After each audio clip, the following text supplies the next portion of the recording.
request our colleagues to also go live on YouTube and start recording the meeting.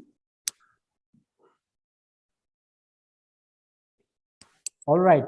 Thank you, everyone, for your presence and commitment to this very important webinar themed on COOP Colloquium, Making Cooperative Education Attractive for Millennials, looking especially at the gaps and opportunities.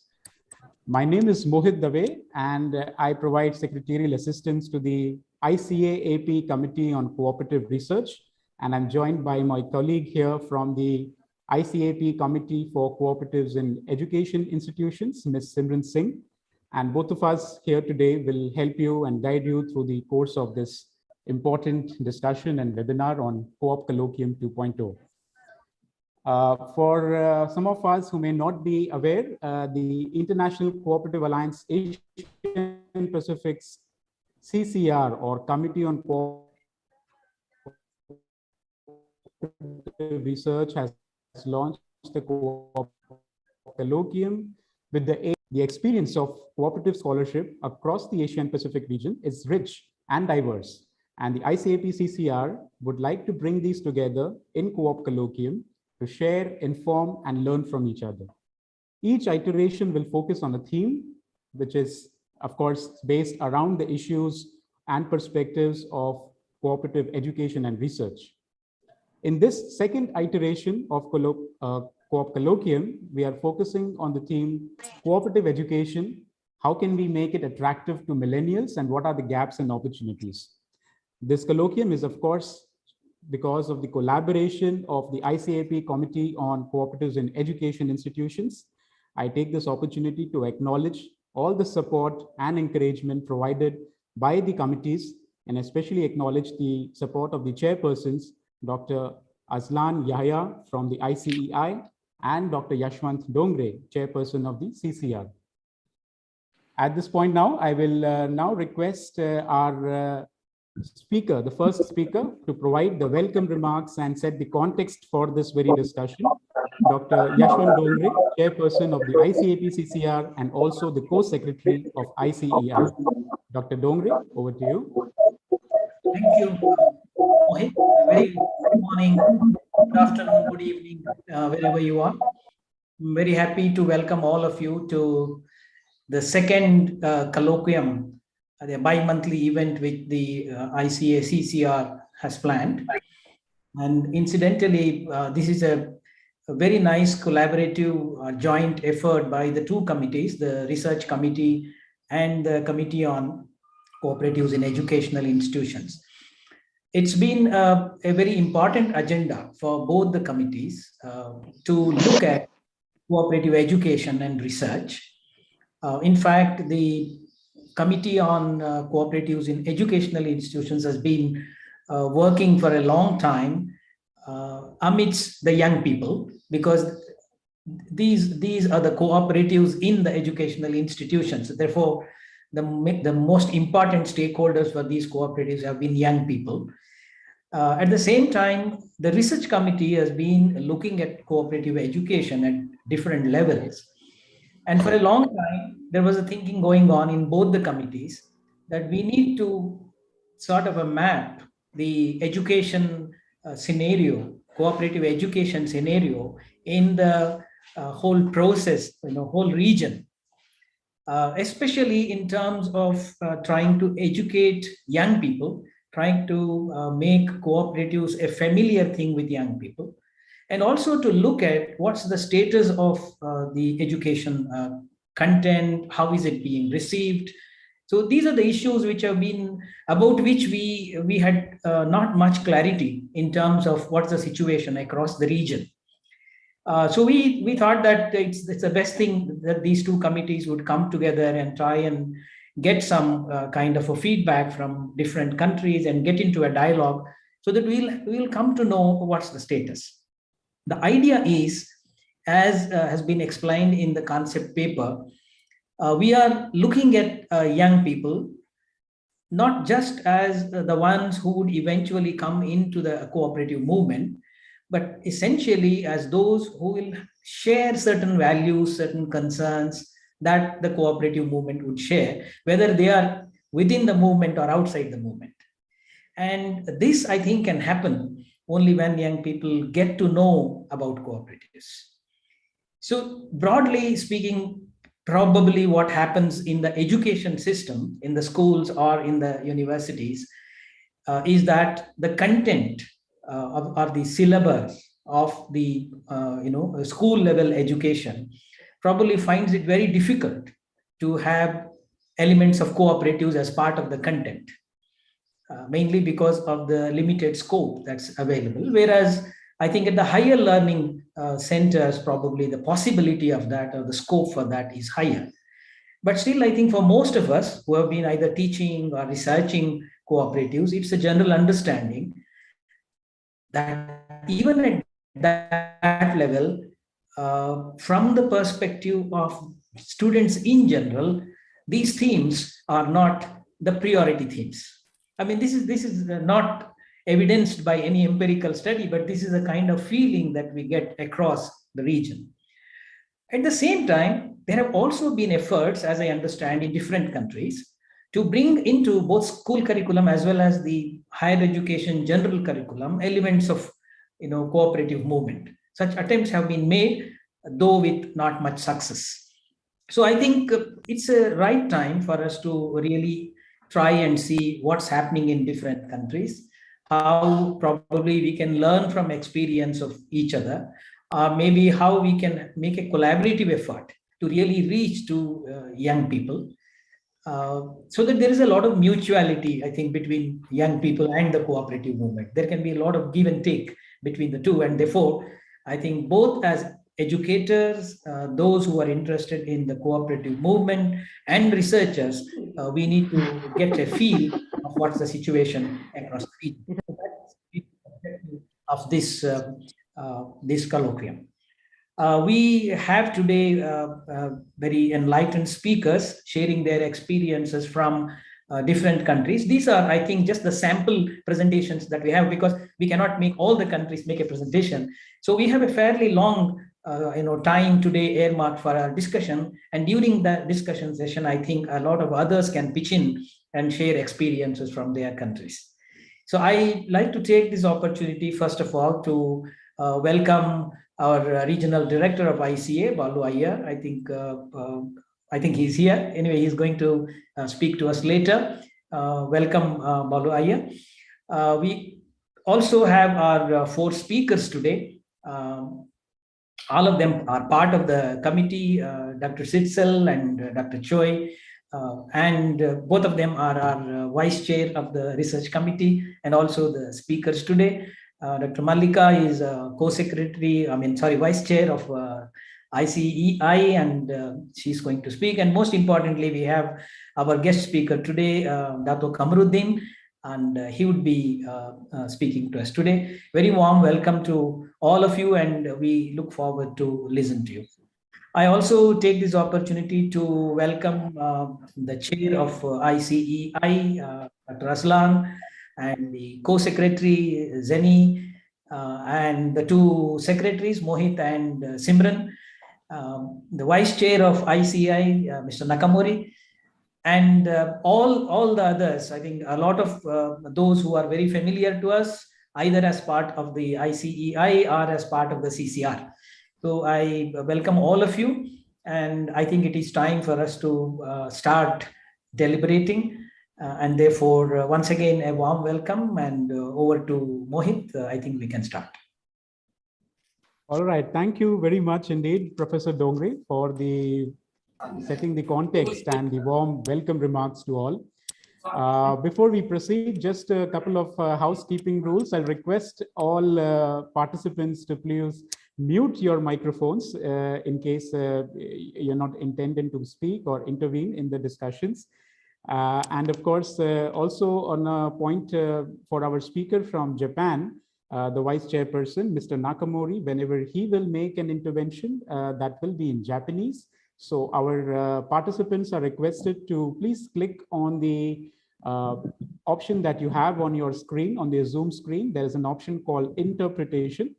And within that, you have to choose the English language so that you can hear the live translation, the live interpretation of Mr. Nakamori's discussions.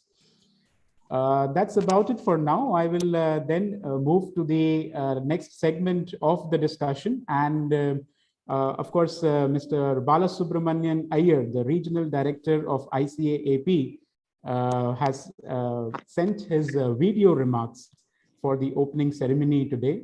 He could not be able to participate in our discussions live, but nevertheless, he sent his wholehearted support and encouragement to this very important topic, and hence has sent his remarks, which could be of use and relevance to the participants today. So my colleague, Ms. Shivali Sarna, will live stream the video. Thank you very much for inviting me to make a few opening remarks. I am happy to see the COOP Colloquium started by the Research Committee earlier this year continue, and this time be organized in partnership with the ICA-AP Education Committee.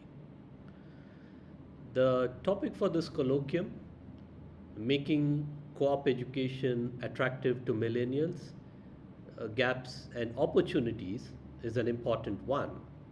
And we have the right lineup of speakers in Dato Kamaruddin Ismail, Dr. Sidstel Grimstad, Dr. Malika Kumar, and Dr. Yunjun Choi. I would like to congratulate Dr. Yashwant Dongre and Dr. Haji Muhammad Azlan and the Education and Research Committee for conceptualizing the topic, identifying the speakers, and organizing this webinar. For the first time in history, we see 5 generations of employees working together under the same roof.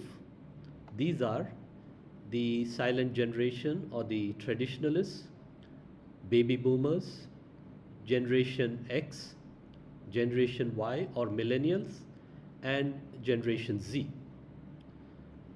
What we see are that the traditionalists or the silent generation are leaving, and baby boomers are looking towards their retirement ventures, taking years of experience with them. Generation X are replacing them and slowly moving up in the hierarchy. But bulk of the people on the ground, the doers, are millennials or Generation Y, and following them are Generation Z. So we are primarily dealing with Generation Y or millennials, but not the entire cohort, and Generation Z and part of Generation Alpha. If we are looking to make co-op education attractive to this group, then we need to understand the demands and expectations of these generations. So what are these?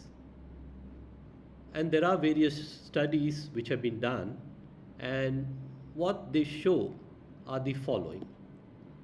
1, this generation is looking for more experiential learning sessions versus the traditional rote learning.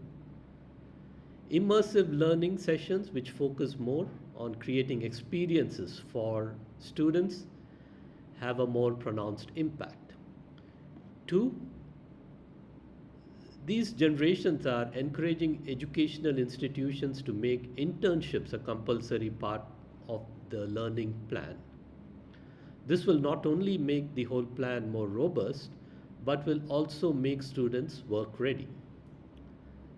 3rd, this generation is making clear the importance of mentoring.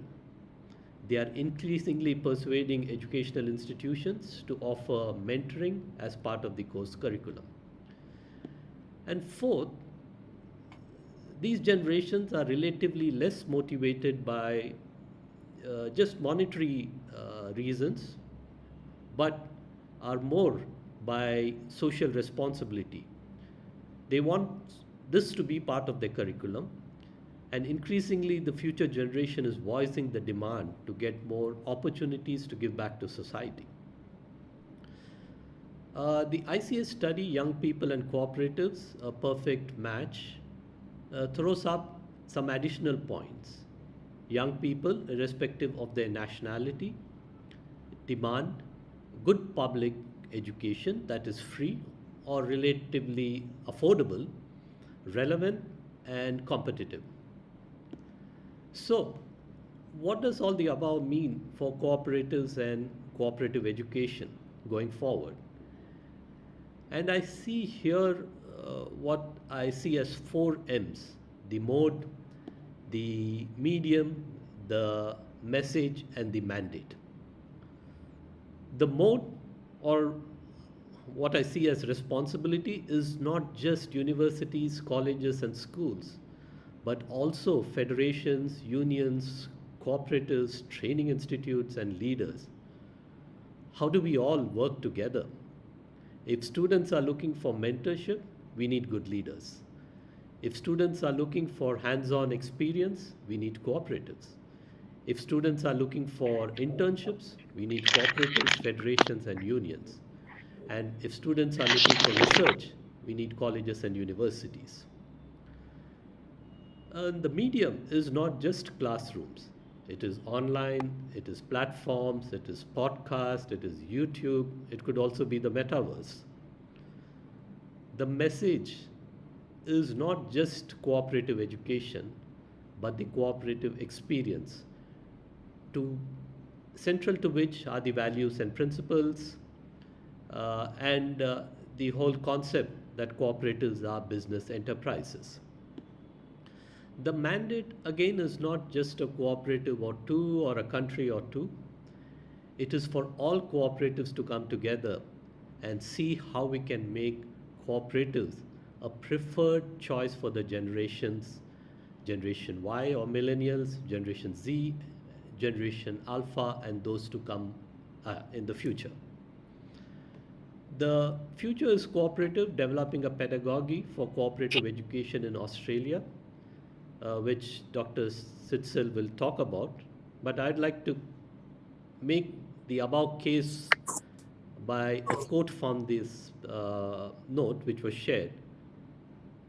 The high satisfaction rate seems to be based on an appreciation of a hands-on approach to learning and the potential to realize better employment outcomes.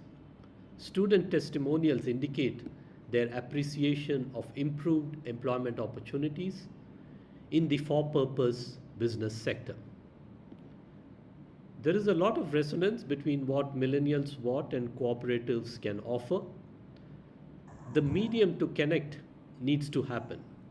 So the experience shared here today from Australia, India, Malaysia, and Korea will provide a good base for discussion and from one which we can build on. I wish the colloquium all success and look forward to hearing about the outcomes. Thank you. All right. Thank you very much again, Mr. Balu Iyer, for the wonderful remarks and also setting the stage for what should be the approach and possible areas to conquer for cooperative education and research in the region. With this, we should now move on to the next phase of the webinar, which is where we have in-depth presentations and discussions on 4 countries from the region. To start this session, I request your attention to this presentation, which will start with a video from ANCASA, the Malaysian National Cooperative Movement. The presentation will be made by Dato Kamaruddin Ismail, board member of the ICA and ANCASA, also the ICA-AP Committee on Agriculture Vice Chairperson. We take this opportunity again to welcome Dr. Ismail and thank him for his intervention. Over to you for the video.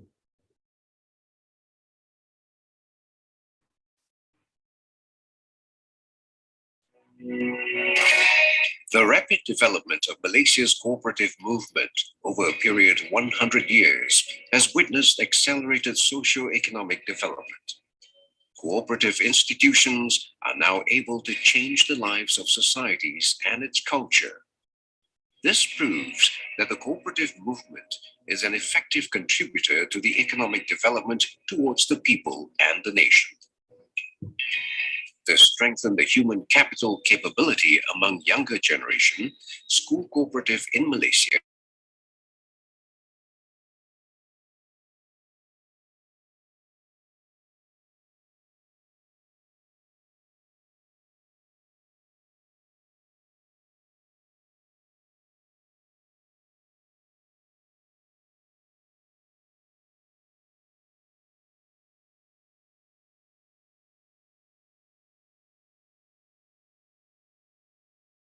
looking at the potential in developing highly skilled manpower in line with the desire to collectively develop a new generation of cooperative leaders in driving forward the country's progress in various aspects, particularly economic development. Currently, the school cooperative movement in Malaysia has been recognized as a school co-curriculum activity by the Ministry of Education Malaysia as a platform to realize its key objectives in line with the national education philosophy. Government support through the National Cooperative Policy 2011 to 2020 and the collaboration of various stakeholders provides a steady platform for school cooperatives to develop value chains and explore high-impact business sectors. The Malaysian National Cooperative Movement, UNCASA, plays an important role in driving the success of school cooperative movement. As the national cooperative apex body, UNCASA is pursuing a strategic partnership with the ministries and government agencies through the implementation of various initiatives such as the School Cooperative Business Program, the School Cooperative Tourism Program, and the School Cooperative Development Seminar to empower and reinforce the direction of the school cooperative. Beyond this, UNCASA is also focused on strengthening cooperative identity among students. In addition to developing individuals with cooperative skills, the school cooperative continues to expand its business network by pursuing competitive areas such as agriculture, services, tourism, healthcare and wellness, and retail.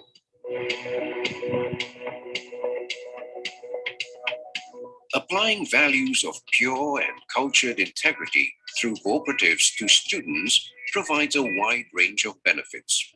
The spirit of cooperative that emphasizes on working together for mutual benefit serves as a platform in enhancing unity among the people.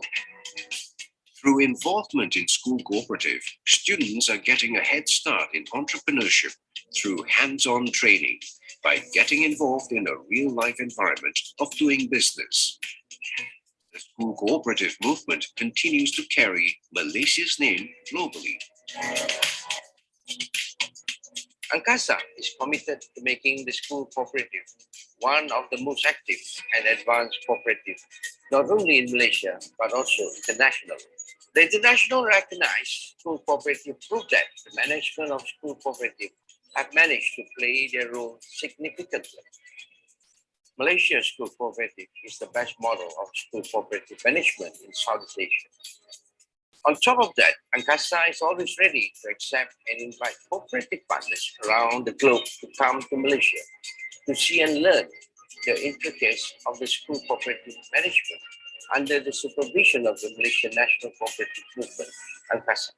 In addition to earning returns, school cooperative is also a platform to learn entrepreneurship, integrity, and skills through exposure in entrepreneurial culture and strategies that can add value to students, as well as build confidence and lead to mature decision making.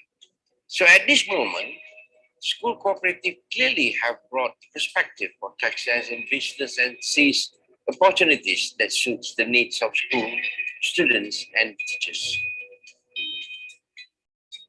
As a systematic organized movement, school cooperatives in Malaysia is emulated by international cooperatives from countries like China, Japan, Korea, Fiji, Timor-Leste, Mauritius, and Thailand that are keen to develop young cooperators at the school level.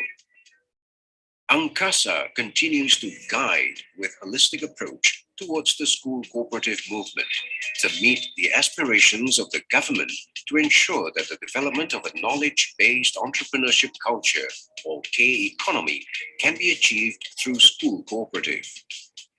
After 50 years of experience, it has been proven that the school cooperatives movement in Malaysia is sustainable and thriving, and has continued to make a great impact on the development and progress of the country. The objective is to produce individuals with high integrity and vision, complemented with the core values of cooperative principles. Hence, the empowerment of school cooperatives contributes to the harmony and prosperity of communities and provides a quantum leap in the contribution of the cooperative sector towards the economic development of Malaysia's economy.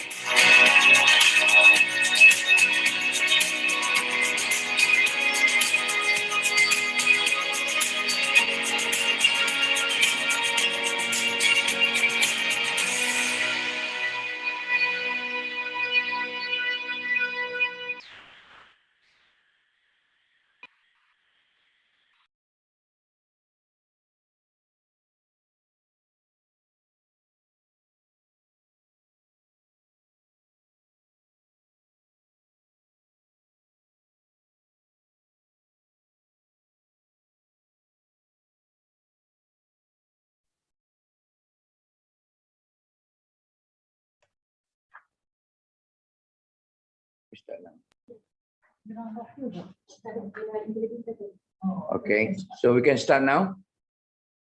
All right. Yes, indeed, Dr. Ismail, please. Okay, thank you very much. Good evening, good morning, okay, to all our participants today, and welcome to our colloquium. All right. The title at Making Co-op Education Attractive for Millennials, Gaps, and Opportunities. And okay, as a first presenter, right, I think that we already show you the video on our cooperative success story in Malaysia. Okay, and I just go through what's the content of my presentation. Okay, next. Okay, when talking about the success story of school cooperative in Malaysia, okay, it is not the stand on the Angkasa itself, but it's also the joint effort from the Ministry of Entrepreneur Development and Cooperative, and also the Malaysian Cooperatives Commission. Okay, at the same time, the Cooperative Institute of Malaysia. We have a cooperative college in Malaysia. They call it ICMA, and also, of course, Angkasa. Okay, next.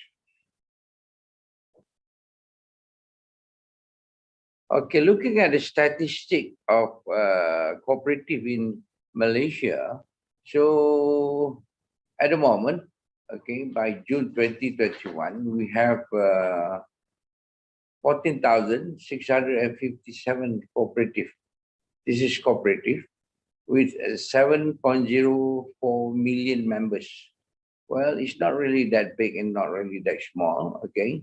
In terms of asset, okay, it's 152.2 billion, all right? And the shares is around 16.3 billion, and our turnover is roughly about 18.9 billion, okay?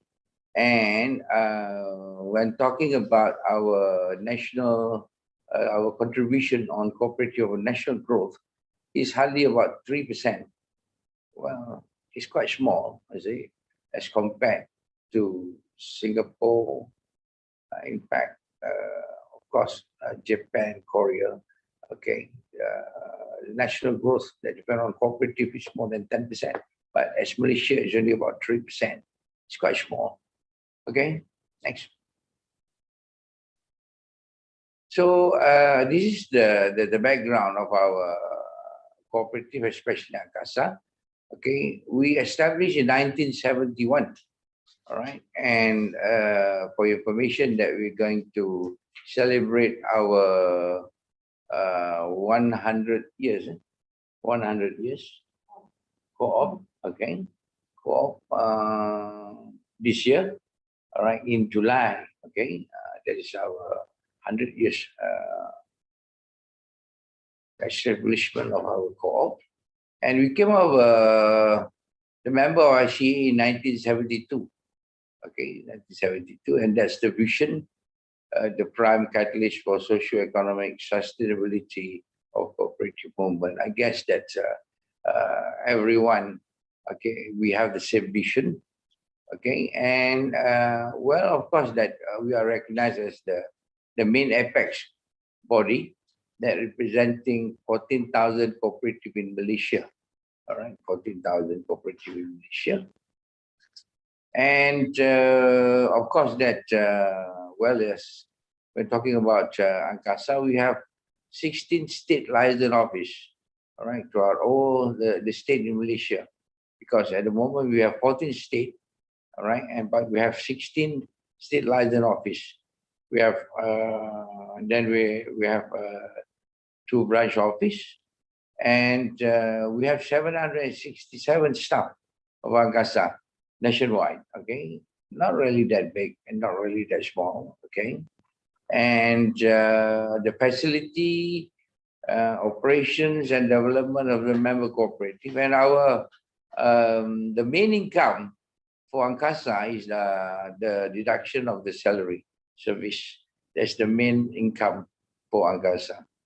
We managed to for this salary deduction for the government staff in Angkasa, yeah, and also for the government staff in Malaysia. Okay, that is about 1.3 billion a month. This is not Angkasa money, but it's we manage. Okay, for the staff of government servant. Okay, so we come back at looking at the background of the school cooperative. Yeah, so this idea of school cooperative is from our first president of Angkasa, that is Professor Aziz, okay, and he's also the Rushdol Pioneer Award recipient. All right, and we established the school cooperative, established in 1968. It's quite a long story, right? And in fact, it's more than 50 years. And in 1968, there are 9 pilots high school established school co-op. And the aim of the school cooperative is to educate students on basis of saving, thriftiness, and independence, right? And to provide basic business exposure. So this is very important, okay? Because the establishment of the school cooperative is quite different from the normal cooperative, because the school cooperative, we are being guided and being controlled mostly by the Ministry of Education. Okay, next. Okay, so looking at, well, this is how our school cooperative, and as mentioned, whereby our school cooperative, yeah, as I mentioned just now, okay, it's not really controlled, but guided by our Ministry of Education, okay, and the beauty of the school cooperative, okay, the members is comprised from the teachers, the staff, and the student. And the students of this school cooperative, okay, they can be the members of the age of 12, only at the age of 12, okay? And that is why in Malaysia, the school cooperative is only in the secondary school. It's not in the primary school, okay? And looking at the total membership at the moment, we have about 1.63 million membership of school cooperative, okay? And the school cooperative, we have about 2,444. This is the number of secondary school in Malaysia. So the Ministry of Education have enforced that every secondary school, all right, is a mandatory to set up a school cooperative. And looking at the turnover is quite impressive. It's about 256.4 million, all right, in the year of 2021. Okay, next.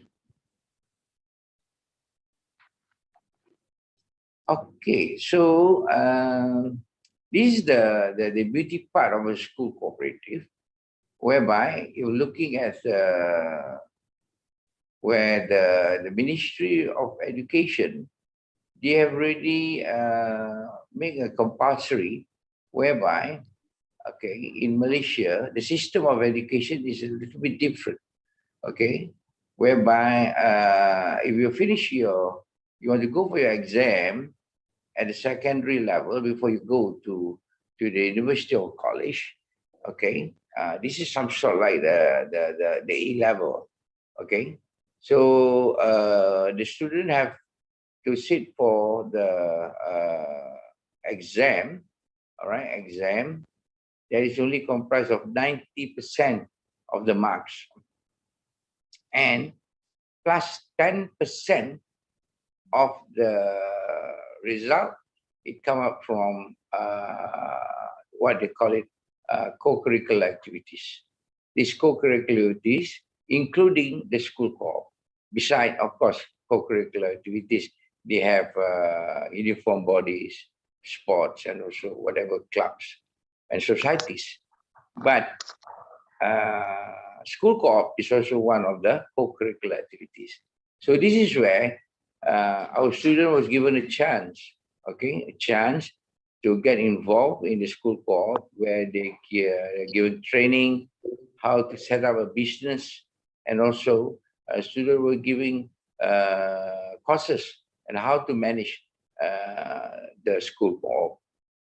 So as I mentioned just now, okay, the 10% of the merit of this co-curriculum, and they will plus with the examination result, and they will get the full result, okay, and then only they will get their result, and they can apply to go to the college or university.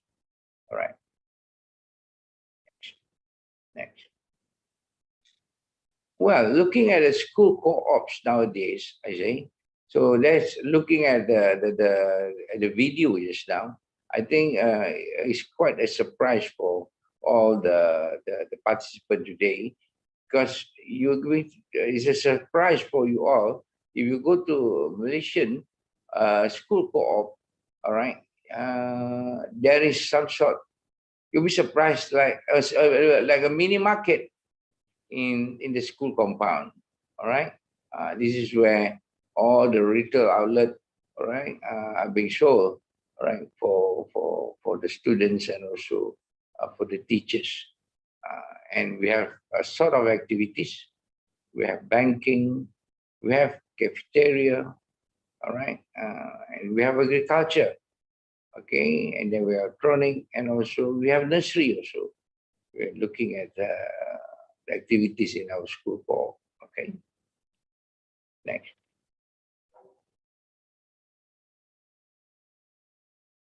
Well, these the activities, okay, that have been carried out in 2021. Okay, we have a lot of activities. Okay, I just named it a few: school co-op business development, all right, school co-op business all right, business empower webinar, okay, and of course during this pandemic 19, that most of our program is we are doing through webinar and also Zoom meeting. See, because we are not supposed to have all the activities through physical. All right. So anyway, we still carry on with our activities through webinar and also Zoom meeting. Okay. Next. Okay, now we look at this is the expectation of the school cooperative. As I mentioned earlier, is to have in creating practical environment for students to practice the management and business technique taught in the class. Because as in Malaysia, all right, the syllabus of the Malaysian curriculum, whereby we have a syllabus on what we call that commerce, the subject on commerce taught in the classroom. So now we are going to give a chance for the student to practice it through the school cooperative. All right. Then to encourage cooperation, definitely there must be a teamwork and cooperation among the students. Okay. So this is where we want to give the opportunity for the student to create, okay, awareness and teamwork among them, and to instill democratic characters and elements in young generation. Definitely in the school cooperative, okay, we have our what we call that yearly AGM meeting, okay, and during the meeting, a student will give their ideas, okay, and have we're having also is such whereby a student will vote, okay, for the board members to build leadership quality among younger generation. Okay, and of course we have challenges. All right, teachers who are selected as cooperative administrators have the responsibility as cooperative board members. So looking at these challenges, because as in Malaysia, the school cooperative teachers, well, they keep on changing, and definitely they will transfer to other school.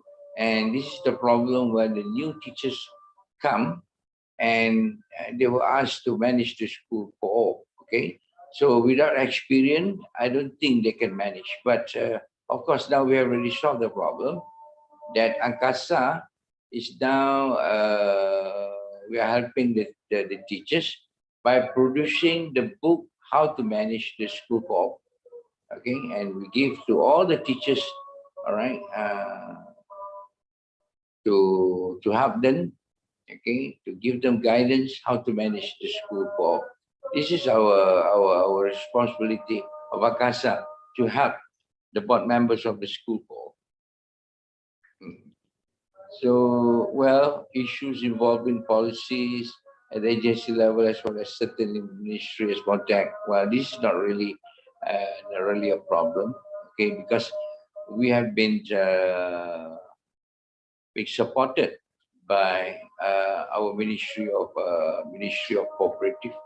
Yeah, that our ministry has given us school cooperative grant, okay, to establish the school cooperative.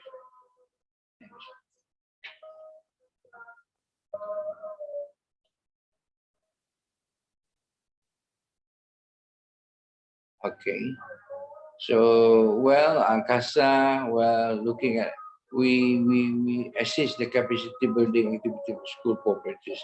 Of course, Angkasa, every year we spend quite a lot, right, in establishing and helping the school cooperative. We spend almost 1 million every year, okay, to help to establish, to have this school cooperative. And we're having a lot of program, okay, to give this school cooperative a chance, okay, and also to give them recognition. All right. Okay, thank you. Right, so this is our recommendation. Angkasa continues to strengthen human capital development among school cooperative, okay? And we continue effort among stakeholders in developing the school cooperative business through a variety of activities as I mentioned just now. And we're having discussion and collaboration between the Ministry of Education, all right, and also the agencies, whereby we collaborate together, okay? And of course, we are having a support from the Cooperative College, and we keep on discussing how we can develop the school cooperative activities in action.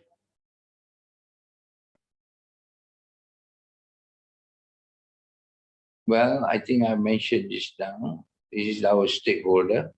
Okay. Of course, the school cooperative, okay, is from the Ministry of Education. Okay, and we have Angkasa to support the program. And of course, we have our Ministry of Entrepreneurial Development and Cooperative.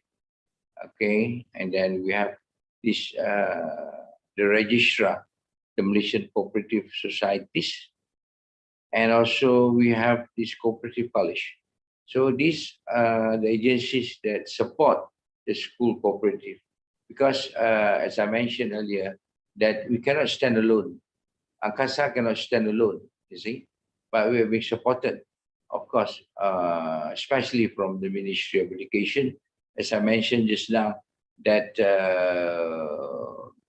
the formation of school cooperative is mandatory. From the Ministry of Education. So this is why we can work out together with Ministry of Entrepreneurial Development and Cooperative, work out together with also with the registrar to establish this.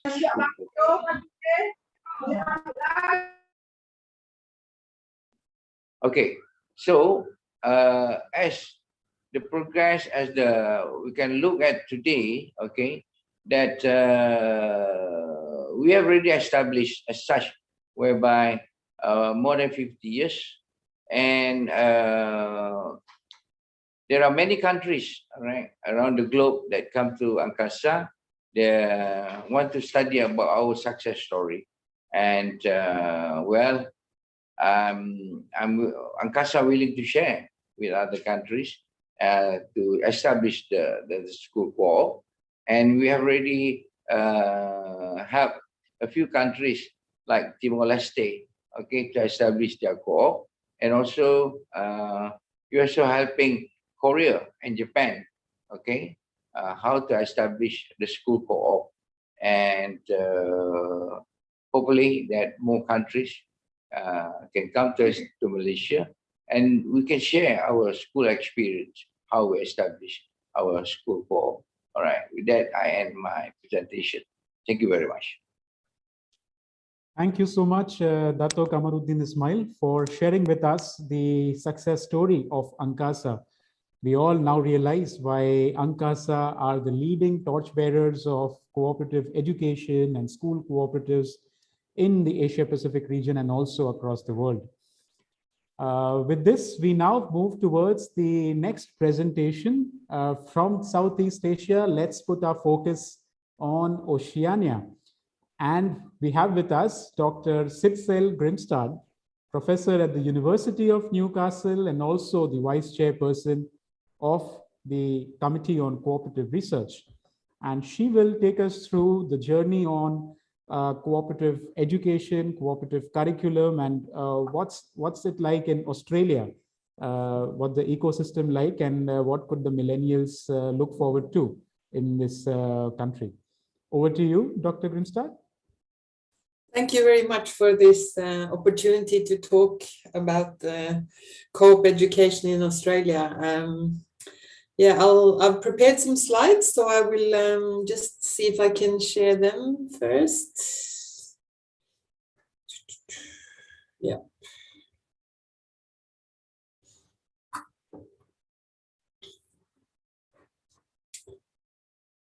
So are you able to see this? Yes, indeed. Okay, all right. Yes, good day, I would say. It's afternoon here in Australia, so we are 4.5 hours ahead of Indian time. So we're heading towards the end of the day. I've been asked to talk about or give a kind of a status of the cooperative education and training in Australia, and it is an interesting topic, and I've been very highly involved in this in education here in Australia for some years. But first I would like to give an acknowledgement of country because I work and live in Mulubinba, or Newcastle as it's also called, here in New South Wales in Australia. And I acknowledge the traditional custodians, the Worimi and the Awabakal people of the land where I reside and work. And I pay my respects to elders past, present, and emerging.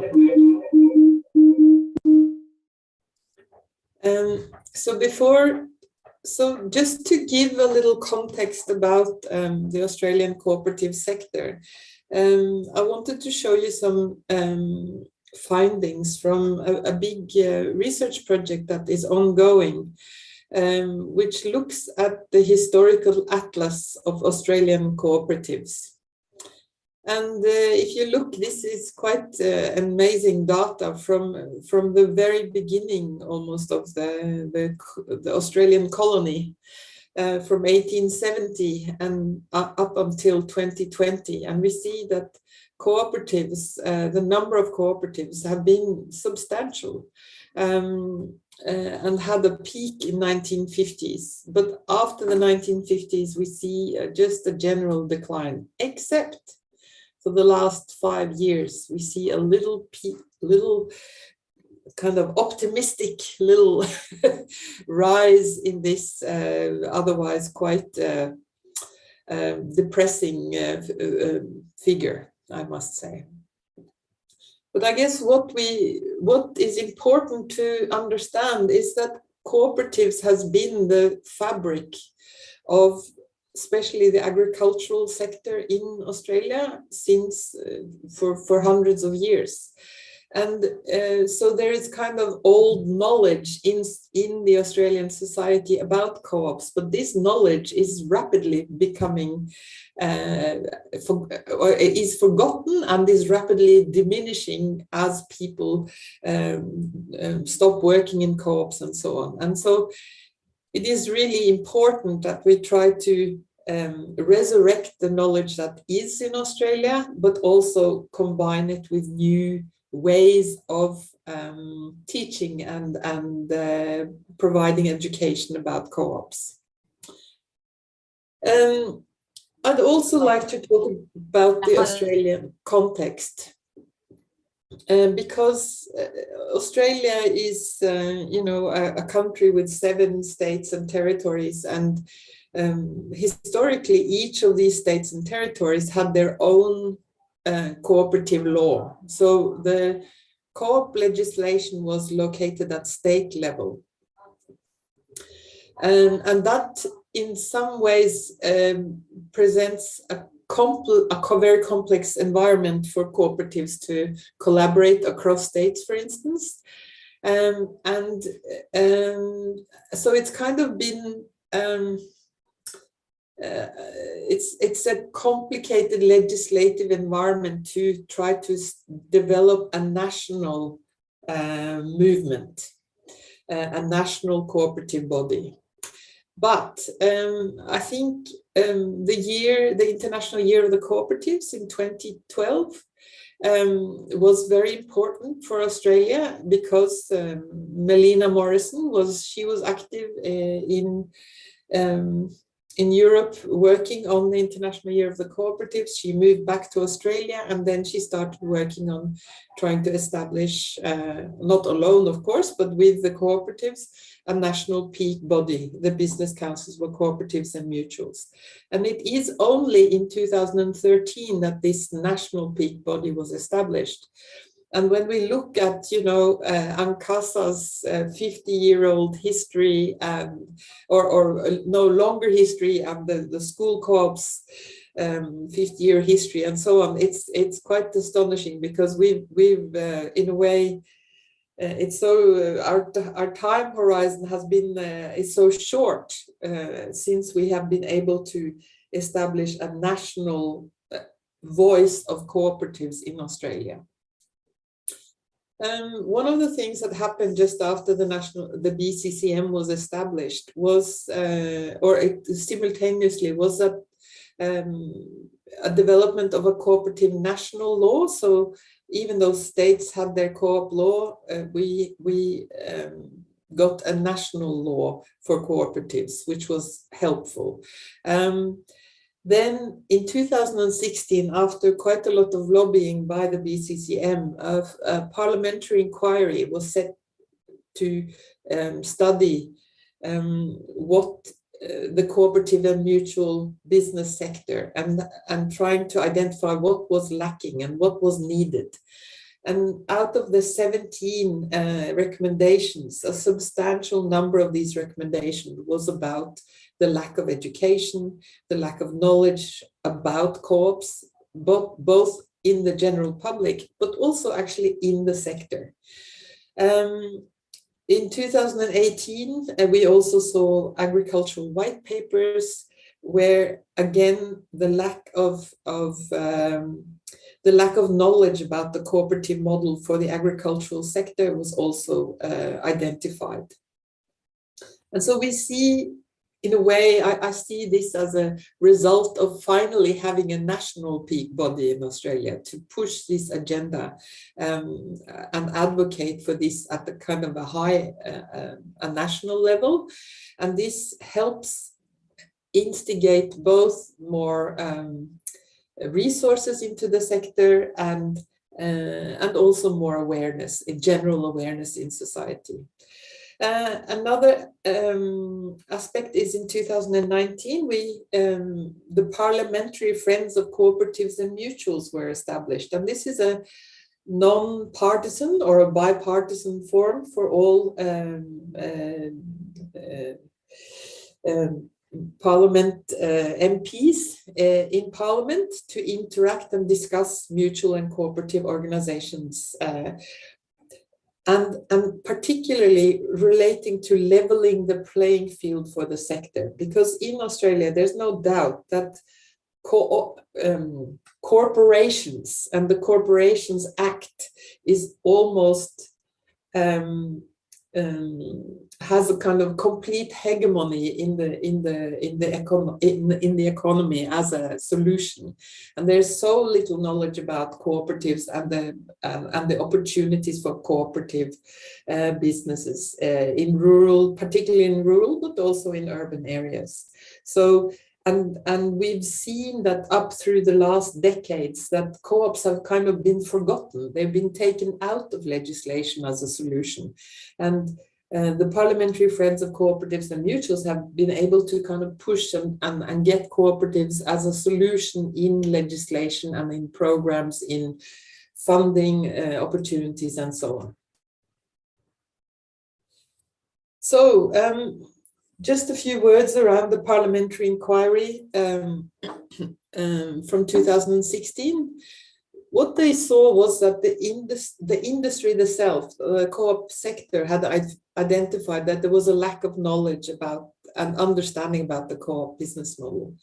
And this was a big problem because the sector would often recruit people from the corporate sector, and often they would have education, tertiary education in business degrees or management degrees or economics degrees, but they had only received training in investor-owned models and not co-ops.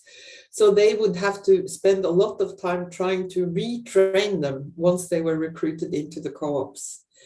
Another area was business advisors, so individual, sole traders that were giving advice to small business or larger business, such as accountants, lawyers, and financial advisors.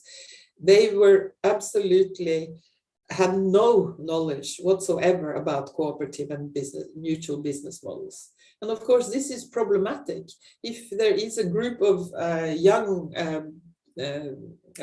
business entrepreneurs who want to establish something together, and they go to a business advisor, and they are never given the advice that maybe you should explore establishing yourself as a co-op.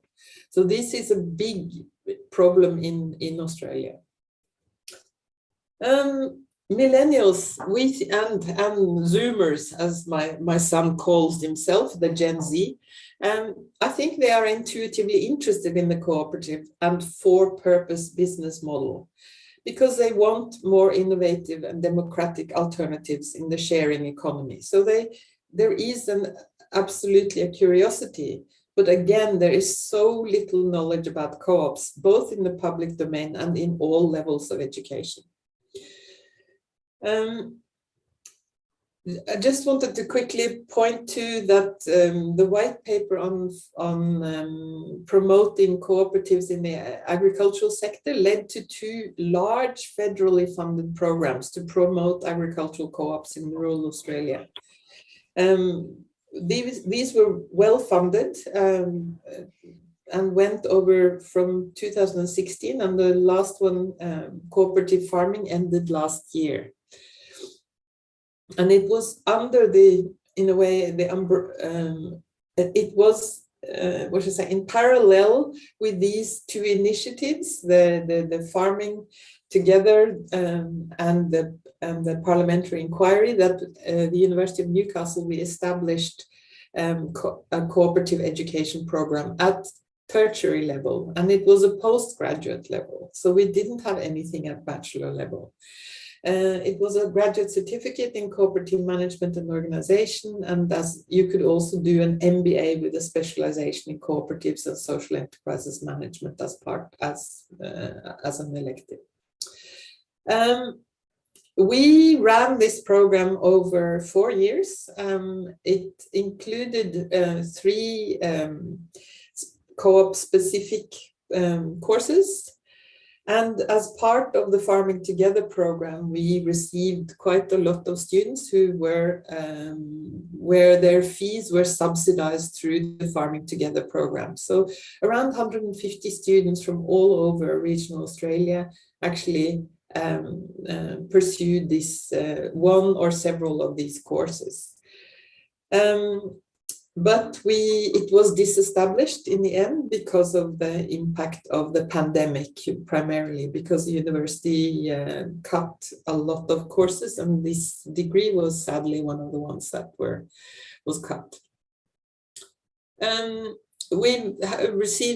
Based on our experience with these 4 years of co-op education, we have produced 2 reports. So one is Barriers to Australian Agricultural Co-ops Formation and the Pedagogy for Co-op Education. Well, I put the link to that, the Co-op Pedagogy report in the chat, as you've seen. And so this is the report. What we found when we studied what the students wrote about in the course, because we asked them to reflect on the education we delivered to them. And so we felt we got very good feedback from the students who actually tried our education. And many of these students, I have to say that the student cohort was very varied. It could be very, ambitious law students, but we also had farmers. I will never forget a phone call I had with a farmer. He said, "I can't talk to you now because I'm actually plowing the field. I'll talk to you later." So we had a very wide variety of students. Many were very practical and in the process of establishing co-ops. Others had never heard about co-ops at all and were thrilled to learn about this other business model. But in summary, what they said was the most important learning outcomes of co-op education was that it has to deliver practical skills or governance skills. So tertiary cooperative education must focus on professional development and leadership skills. There's also a really important aspect is to show how do we operationalize cooperative principles and values in a business. How does that work? We can read the 7 principles, but how do we actually implement that in a co-op business? Third, understanding the connection between membership and governance, and how do we promote democratic participation in decision making? How do we establish processes so that this is transparent and with integrity? And last, building cooperative networks, especially the cohort that came through of farmer and agribusiness students all over Australia. For them, be working in groups, even though it was online, was really important. And I know that many of these groups have persisted, and it's been very valuable for them to ask for advice. They have kept these networks in order to ask for advice when they were encountering problems. I thought I would also talk a bit about what are the positive elements of an online co-op education like the one we delivered.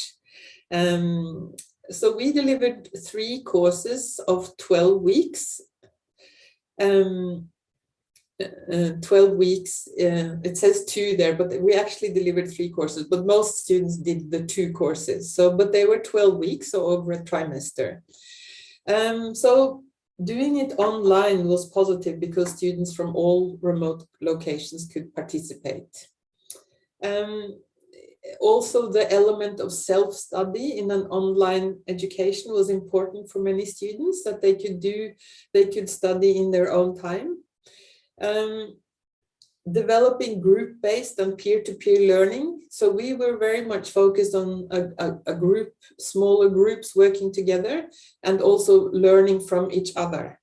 And we put a lot of effort on reflective journals or reflecting activities.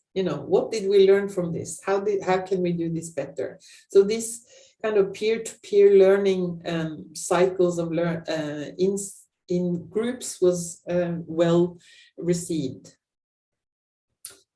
An element that the students talked to us about in focus groups that we held with them was that it's difficult for people who have only heard about corporations and sole trader models.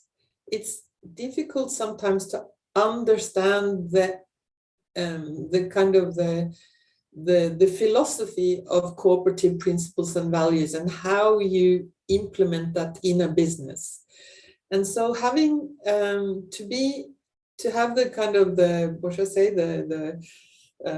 the benefit of maturing into what this philosophy actually means in the practical terms was important for the students. Often people have an induction course of 2 hours, as a training for staff maybe, but having this opportunity to think about how this works over 12 weeks was promoting deep learning and reflection and deeper understanding of what this unique business model actually means, and also what is the value of this business model.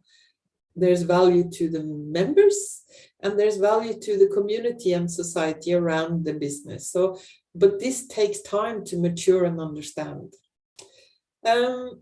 Students were also positive to practice participatory decision-making, and we set them up to run formalized board meetings and so on in class or in online environment. And I think that was well received. And then the last element, because we did have students who really were not very tech savvy. Some were people who have been working practically most of their life on farms and so on, but in a way the online course pushed people to overcome barriers in relation to using information and communication technologies. Yeah, so what are negative elements of an online course at the tertiary level, at the university level in Australia, I might say, is that it's too expensive. I think many co-ops, smaller co-ops certainly would not have them, you know, see the need or see the value of sending their staff to a course that is, you know, a part of a degree, takes too much time, it's too academic, too much reading. The need for face-to-face encounters was mentioned by many students, because it's not enough to only meet online. So, and that was particularly necessary in local, to establish local networks of collaboration, and also to link co-op education more with the cooperative sector, so have more guest speakers from different co-ops and so on. Yeah. Okay, so what are current initiatives in Australia? Sorry, how much time do I have, Mohit? I'm lost track a little bit. We are over time. only about a couple of minutes now, I would say. Okay, Yeah. very good. Yeah, okay. Well, so as I said, one of the elements that was focused on in the parliamentary inquiry is this need to both extend co-op knowledge in the public domain. And the BCCM has been very active in trying to deliver shorter courses. There's also different initiatives in relation to environment, social and governance reporting. But more importantly, I think BCCM has been very good at grabbing the opportunity when there's a current issue in the news to write op-eds and so on about co-op solutions, for example, on affordable housing, resilience after the floods, local manufacturing, and so on. I think this raises the awareness in the general public. Then there is also public education, professional education and advocacy. So there's been courses now for Australian Institute of Company Directors for board members. Chartered accountants are now also delivering courses on co-ops.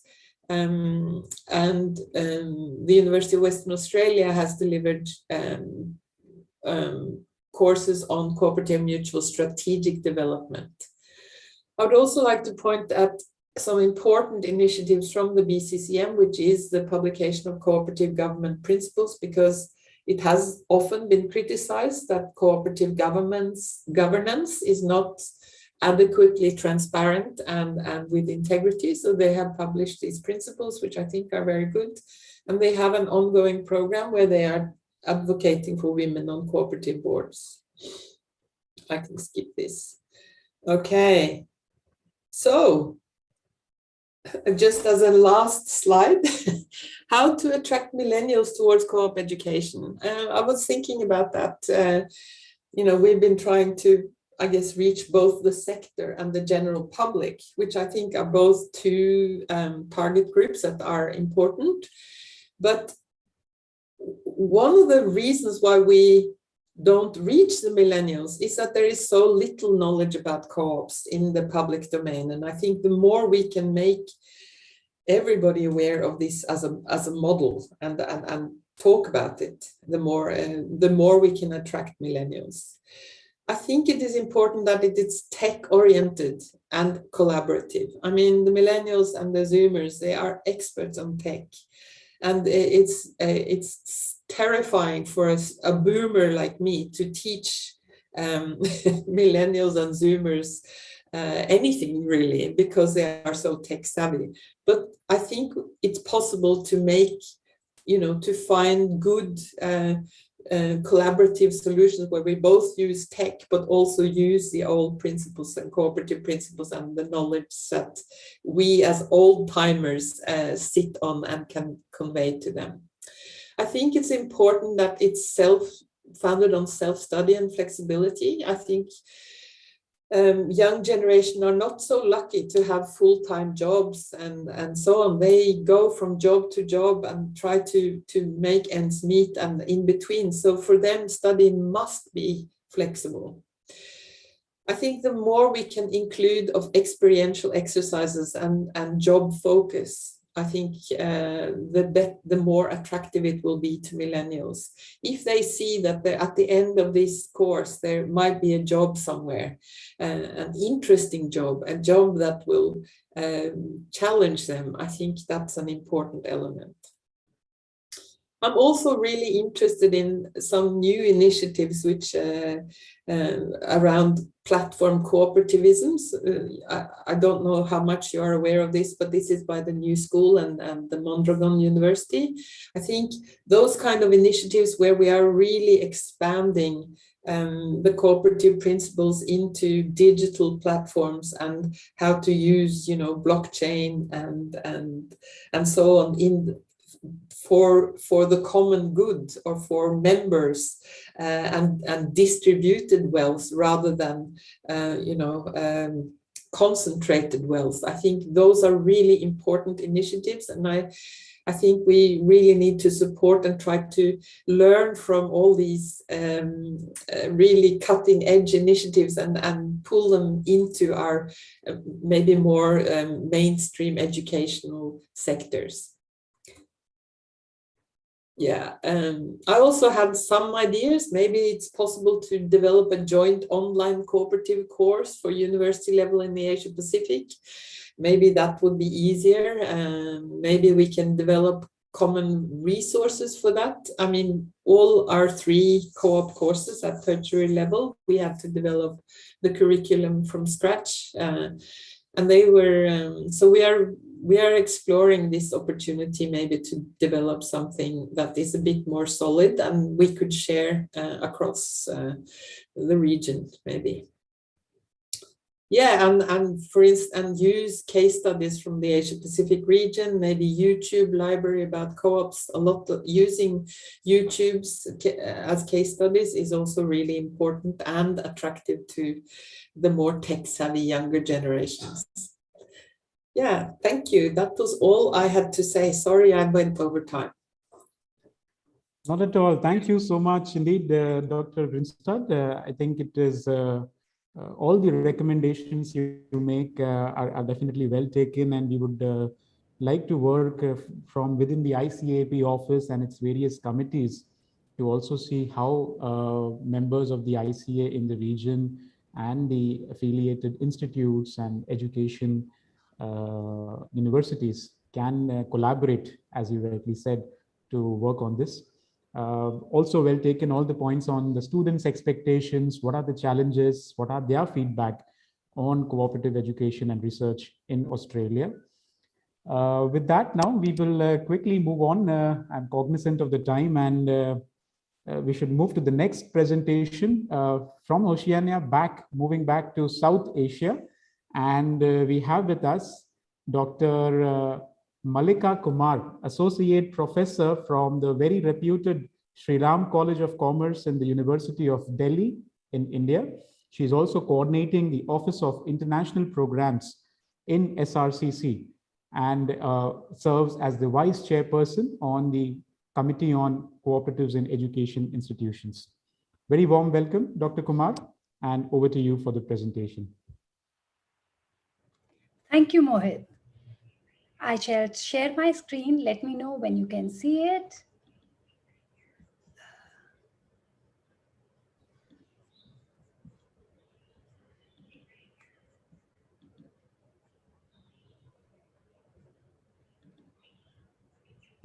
Yes, now we can see the screen now. Okay. Namaste from India. A very good afternoon. It's noon here. And I thank you for giving me this opportunity to share my insights on the theme, making cooperative education attractive for the millennials. I'm teaching in Shri Ram College of Commerce, and there you can see my college. The purpose of showing you the picture is whenever you visit India or Delhi, you're most welcome to the educational institution, which is premier institution for commerce and economic education in India.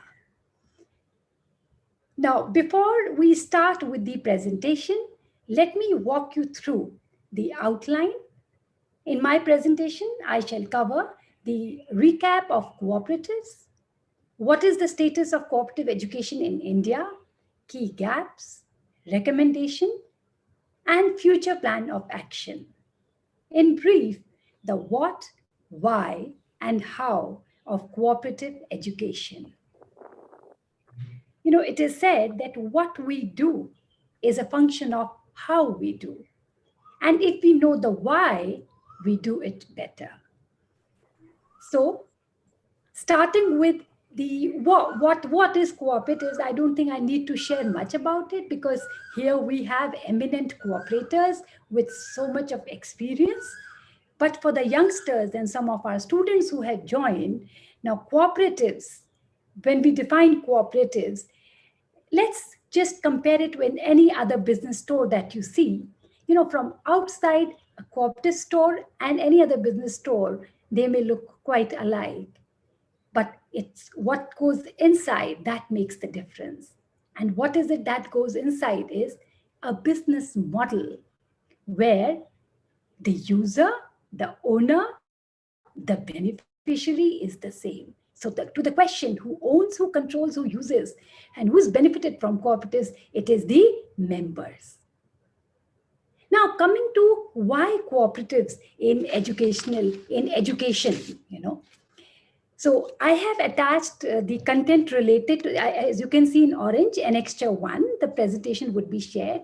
So coming to the reason why cooperatives in education, well, the very cooperative principle, 5, cooperative education and training, the ILO recommendation 193 on promotion of cooperatives, and the UN 2001 guidelines on creating a supportive environment, you know, for cooperative education. All of them call for national policies to promote cooperative education and training.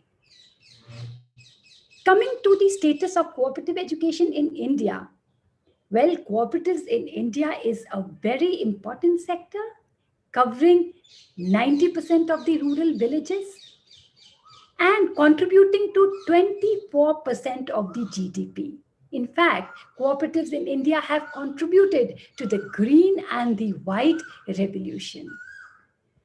Regarding the status of cooperative education in India, this chart, it shows cooperative education by cooperative organizations to the cooperators and the academic, and cooperative education by educational institutions for students, faculty, researchers, which would include how much of cooperatives do we have in the curriculum and the online courses.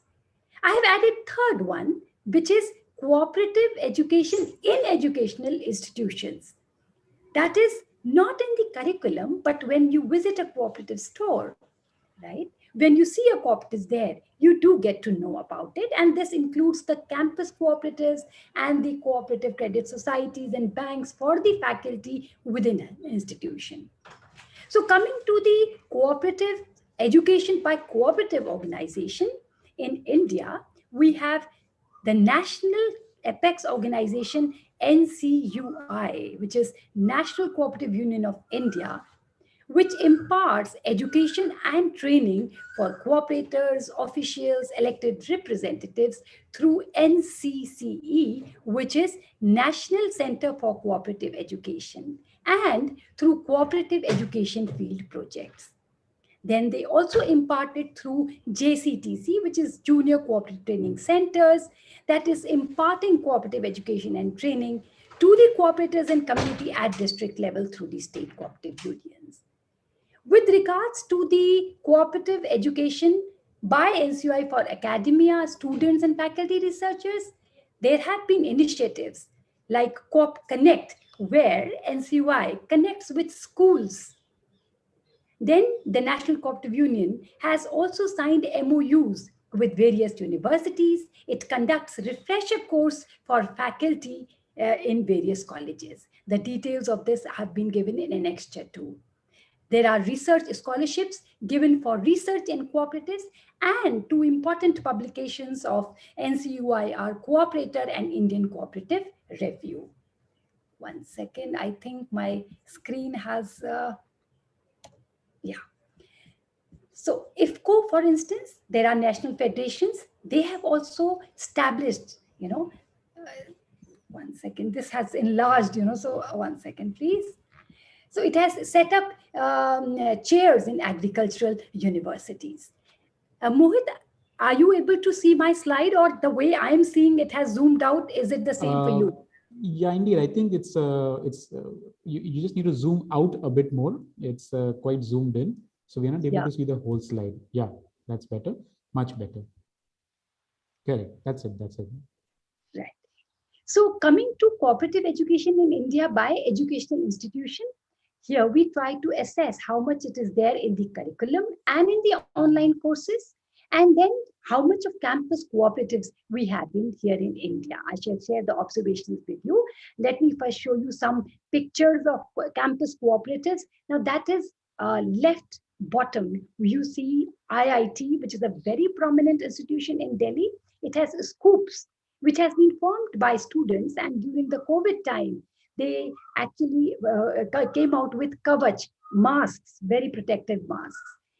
To the right bottom, you see the cooperative store utility center in the University of Delhi, which caters to the stationery and other consumer item needs of students. Now,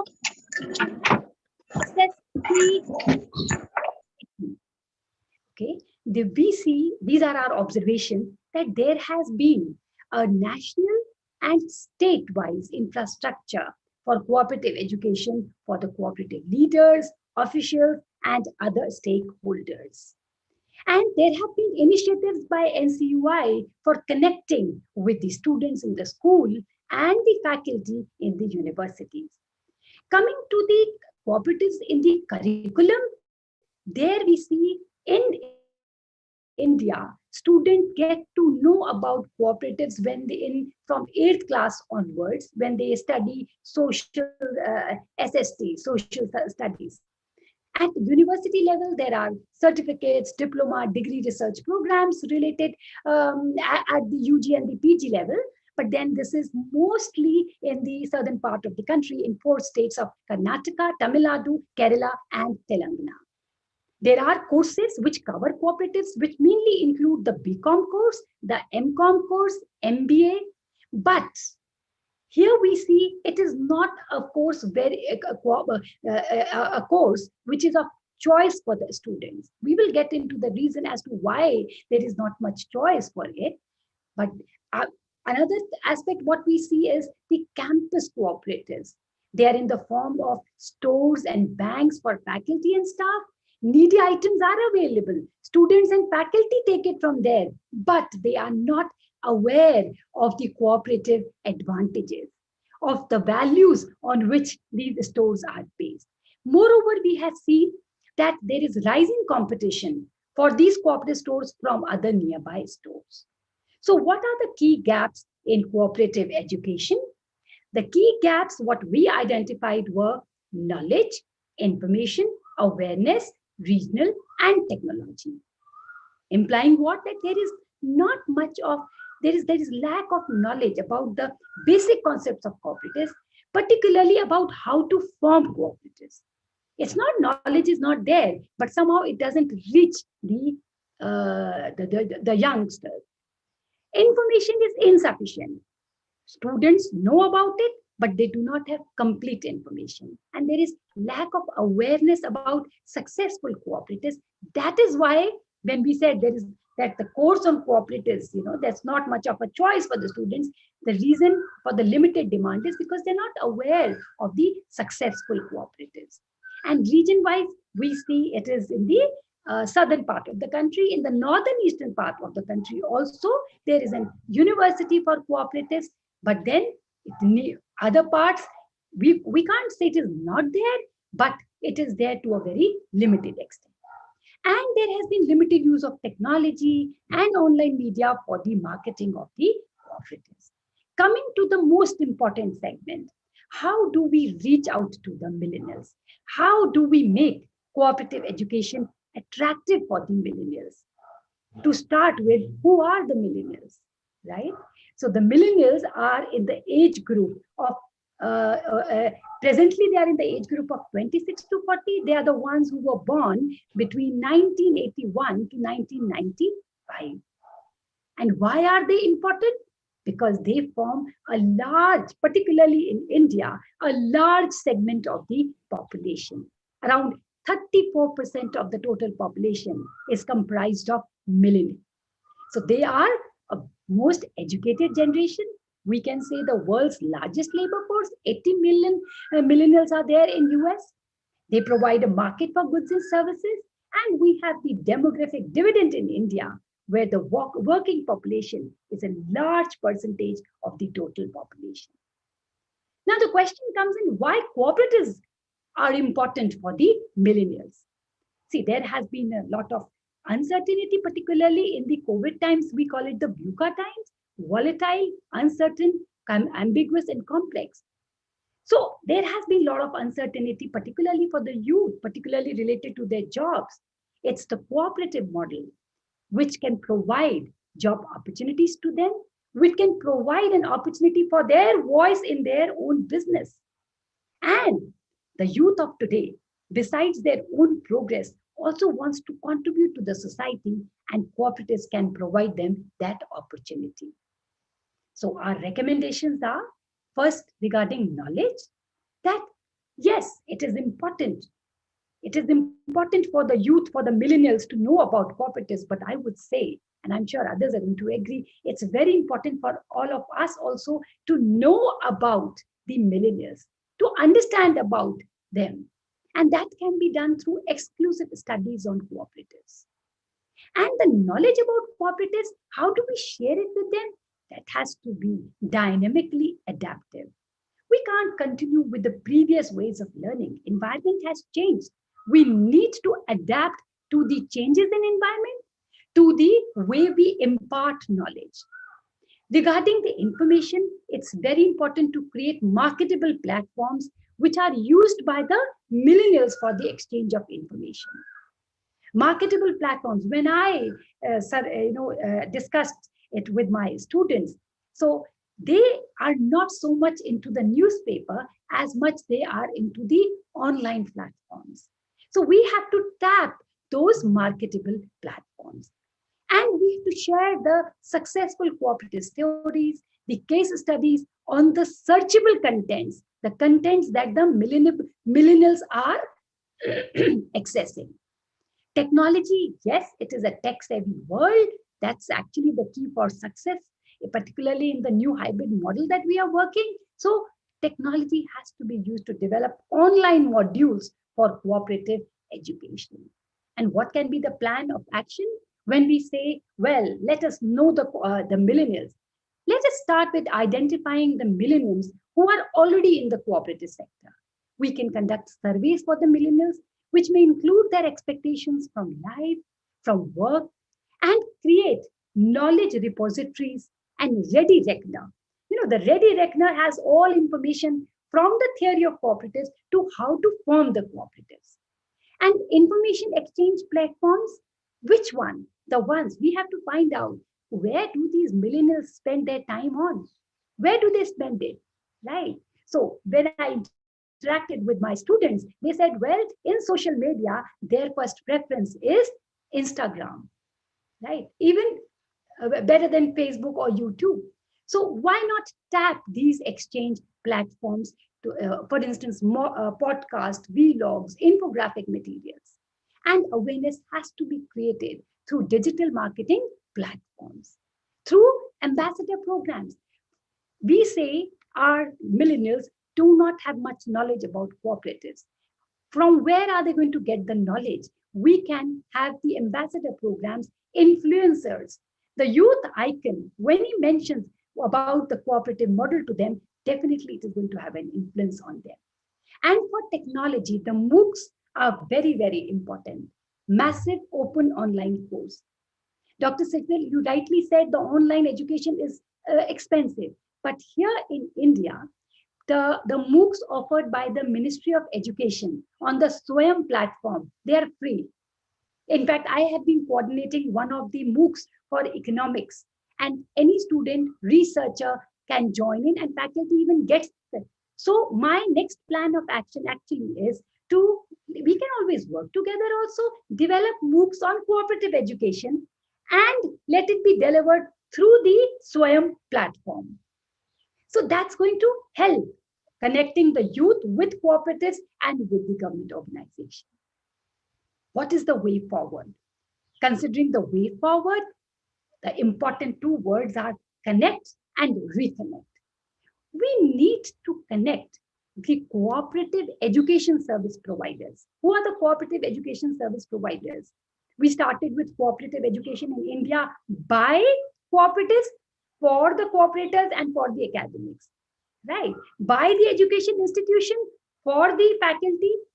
So here, it's very important to connect the cooperative education service providers like these training institutions, universities, colleges, with development projects of the various international agencies, right? We can always facilitate that connection, okay? Then there are various projects, as I just mentioned about the Ministry of Education here in India has the online course on the Swayam platform. So there are various projects of various ministries, right? Of, for instance, here in our country, they recently formed the Ministry of Cooperation, is very active and has been promoting a lot of digitization. So such project, the projects of such ministries can be identified and we can collaborate with them. So who can be the stakeholders? One is the Ministry of Education, Youth, Cooperatives. Second can be the influencer agencies. Third can be the publishing house, the creative content, the content creators who know the pulse of the millennials. And within educational institutions, we have youth and community service cells. For instance, in my college, Sri Ram College of Commerce, we have community cells.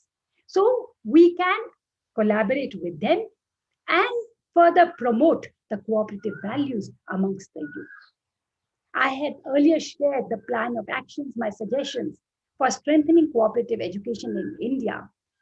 First and foremost, I would say is to conduct a study on mapping the status of cooperative in educational curriculum. I tried to find it out here in Delhi, right?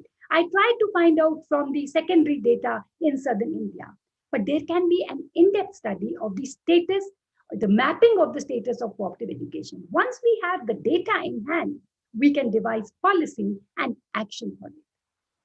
A dedicated web page, a quarterly journal by ICEI and CCR, we can work on it, and meeting with external organizations which are promoting ethics and entrepreneurship and community service. There has been training by cooperative organizations like NCUI. They do have refresher courses for faculty. Similarly, the cooperators can also undertake training and refresher courses by other HR organizations.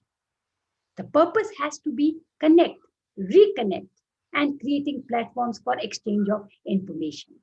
This has been mentioned earlier, but yes, It is most important. When I asked my students, how to make cooperative education attractive, well, some of them were aware of it, right? But then those who, I just asked them, how do you make education attractive? They said, we just don't want to study from the books. We want to experience it. So experiential learning, that is the key word, that is required, So we have to provide opportunities to the millennials for how do we have experiential learning? By through internships, field trips, we can have cooperative tours when we show them the successful cooperatives. They definitely, they can see it, they know more about it. So there can be drives, meetups, projects for the millennials. In 3 words, I would say learning by doing. That is the best way to attract the millennials to cooperatives. And Mohit, uh, am I done with the time, or how much time we're I'm just on time right now, if we can finish in a minute or so. I'll just conclude with not just what we are suggesting, and we have done at SRCC. You can see pictures here. Mr. Iyer is here with our students. Here we have cooperators from different countries coming to our college. So we have initiated pilot, the ICA-AP Committee initiated the pilot project in our college. Our students have been participating in NCI programs, and NCI was academic partner for the FICCI Global Youth Entrepreneurship Summit that we had organized. And recently, we have SRCC OIP has collaborated with ICEI. So why am I showing you all this is, this has really helped. When Mr. Balu Iyer came to our college and asked the students to raise their hands who know about cooperatives, and when he gave his lecture, the number of hands went up. And I can assure, because of the connect we've had, there are many, many more hands who know about cooperatives. So to conclude, cooperative institutions need to initiate and innovate. The millennial of today, likes some initiation from the other end. And innovation is important, not just the previous methods, but new ways of learning. And educational institutions to inform and involve. As it has been said, tell me and I'll forget, show me, I may remember, involve me and I learn. So thank you so much. Collaboration between the Cooperative Committee for Research and the Committee for Cooperatives and Educational Institution is the right step in the direction, because education that enhances development of students and research advances the development of new knowledge. So thank you once again for your patient hearing, and we look forward to more such collaborations. Thank you. Thank you very much, Dr. Kumar, for the presentation and helping us understand the Indian ecosystem on cooperative education very closely. Indeed, as you rightly said, we cannot overemphasize the importance of learning by doing. And hence, what should the students, the millennials and practitioners should be doing in order to make it more attractive and address the gaps is what you have rightly pointed out in your concrete plan of action suggested. Thank you once again. With this, we focus our attention back to the East, Far East in Asia. We have with us our last presenter for the day, Dr. Anju Choi, the director of ICOOP Research Institute and also the vice chairperson of the research committee. Thank you so much for being here, Dr. Choi. We look forward to your presentation and learning about the South Korean experience. Over to you. Okay, thank you. Nice to see you, all of you. And I'm Unju Choi, vice chairperson of ICA-AP CCL, as introduced. I'm not accustomed to presenting in English, so I prepared my script and I read the script as clearly as possible for your convenience. The topic of this colloquium is making COOP education attractive for millennials. That is to say, we want to confirm whether education can make young generation interested in learning and working for the cooperative movement. As we know, education on cooperatives is important to support and lead cooperative movement in our society. in each country and as well as globally. We can understand how important education has been considered by cooperators in this sentence. The key to social transformation in the present and future lay in the sphere of education. In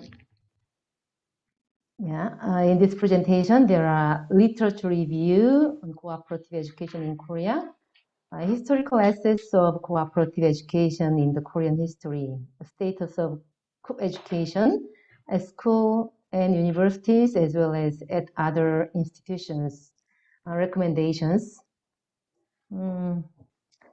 I'd like to introduce some representative studies about cooperative education in Korea.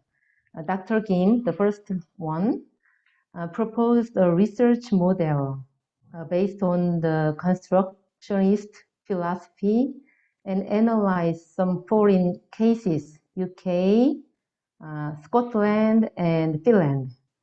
The model consists of 3 elements, such as COOP curriculum, COOP enterprise, and COOP governance.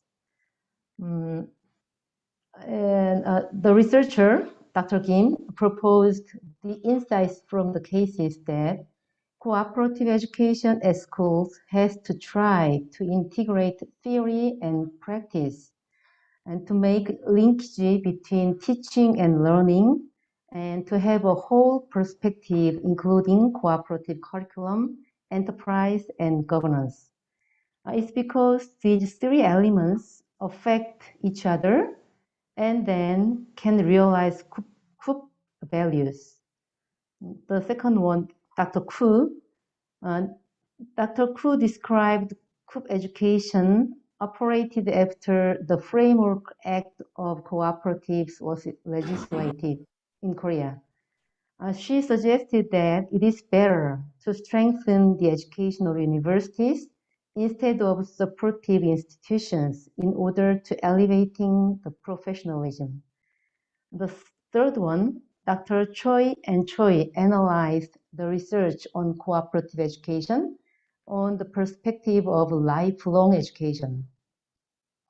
The last, the study of Dr. Sin and Lee is the latest one, 2021. They interviewed some research participants about education programs of human resource cultivation in the field of Korean social economy. We are going back to this study later. I want to introduce one more study. Dr. Fraser Thorpe Shaw.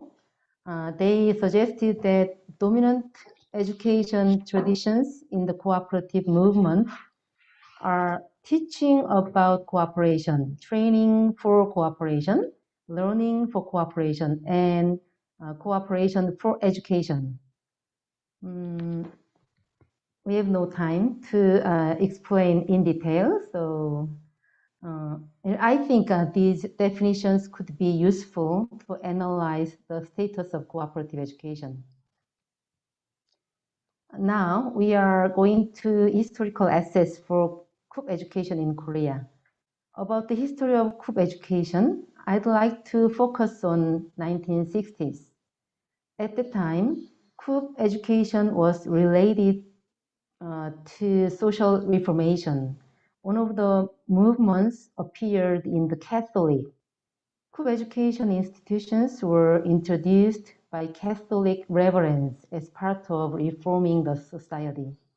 Another influential movement was made by some nationalists. They established a middle school named Pulmu and managed a canteen in a cooperative way.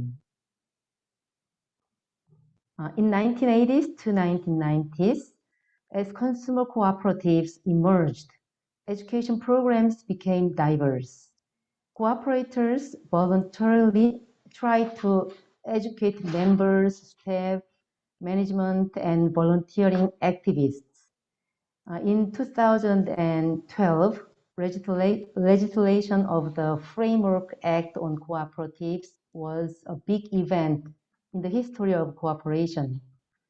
Based on the act, many cooperatives were established and the demand of cooperative education has bursted. The government also tried to support group education. Last year, an act for bringing up and supporting school cooperatives was submitted at the National Assembly. Okay. As a result of the Framework Act, so many COOP education programs have been launched by many institutions. One of the institutions is university. 17 and more universities have 21 COOP and social economy education courses. They are running not only master and doctoral courses, but also undergraduate programs. The academic bases are also different, such as management, economics, sociology, anthropology, social work, and so on. There are no non-degree programs managed by supportive institutions. 40 and more government organizations for supporting the social economy run or are running a lot of education programs. Its purpose is to cultivate cooperators, social innovators, management, and to build capacity and empowerment and to strengthen teamwork. Another stream of cooperative education is education cooperatives itself. They are developing curriculums and exercising cooperative education by themselves. Now, let's see the status of COOP education at school level. The first school cooperative was Yonglim Middle School Cooperative, which was established in 2013. It started from parents' interest in the quality of food sold in a cafeteria at the school. Parents, students, and school members tried to find the solution, and then a social cooperative was the solution. Until 2021, at large, 162 school cooperatives were established. They generally run a cafeteria for members and non-member students. Some cooperatives try to enlarge the business into caring students after school, vocational education, etc. This table is simplifying what was told so far. The people who are supposed to participate in the education courses are students or practitioners. The courses may be divided into theory-based or field-based. Theory-based education courses for students are cooperative education at universities. Students can learn cooperative history, identity, and values based on diverse academic studies. And some universities are running graduate courses to raise cooperative researchers. A field-based education for students is what school cooperatives do. Students can learn how to establish and manage a COOP, how to participate in the governance, what cooperative values are, and so on. A field-based education for practitioners is served by mid-supportive government institutions and education cooperatives. Some universities operate education programs for cooperative or social economy related workers. The educational contents are similar to education for students. The last one, theory-based education for practitioners, I think it is rare in Korea. In Korea, it is possible to say that there are a lot of advantages of cooperative education. Cooperators can learn how to make decisions democratically. They can enhance the capacity of problem solving together. They might experience the community, network, and communication, and voluntary participation, etc. A high school student, for example, a high school student who is a member of a school cooperative said, the experience about cooperation became a milestone in his life. More people can list more advantages according to their experience. However, we have some problems to be solved. The link between education and practices are indistinct. It is criticized that there is lack of learner's perspective and the educational method is not diverse. At school level, even members of school cooperatives are not considered automatically to participate in school governance. There's not enough research on education. All the things can make it difficult that young people get interested in participating in cooperatives. Actually, it is hard to meet youth in the field of cooperatives and social economy. So what can we do to make cooperatives and co-education attractive to youth? We can get some recommendations from good cases. I'll suggest some good cases. The first one is learning by doing and learning from learners. Lane International, I'm not sure you've heard about this. Lane International is the international program of entrepreneurial leadership and innovation in Mondragon University.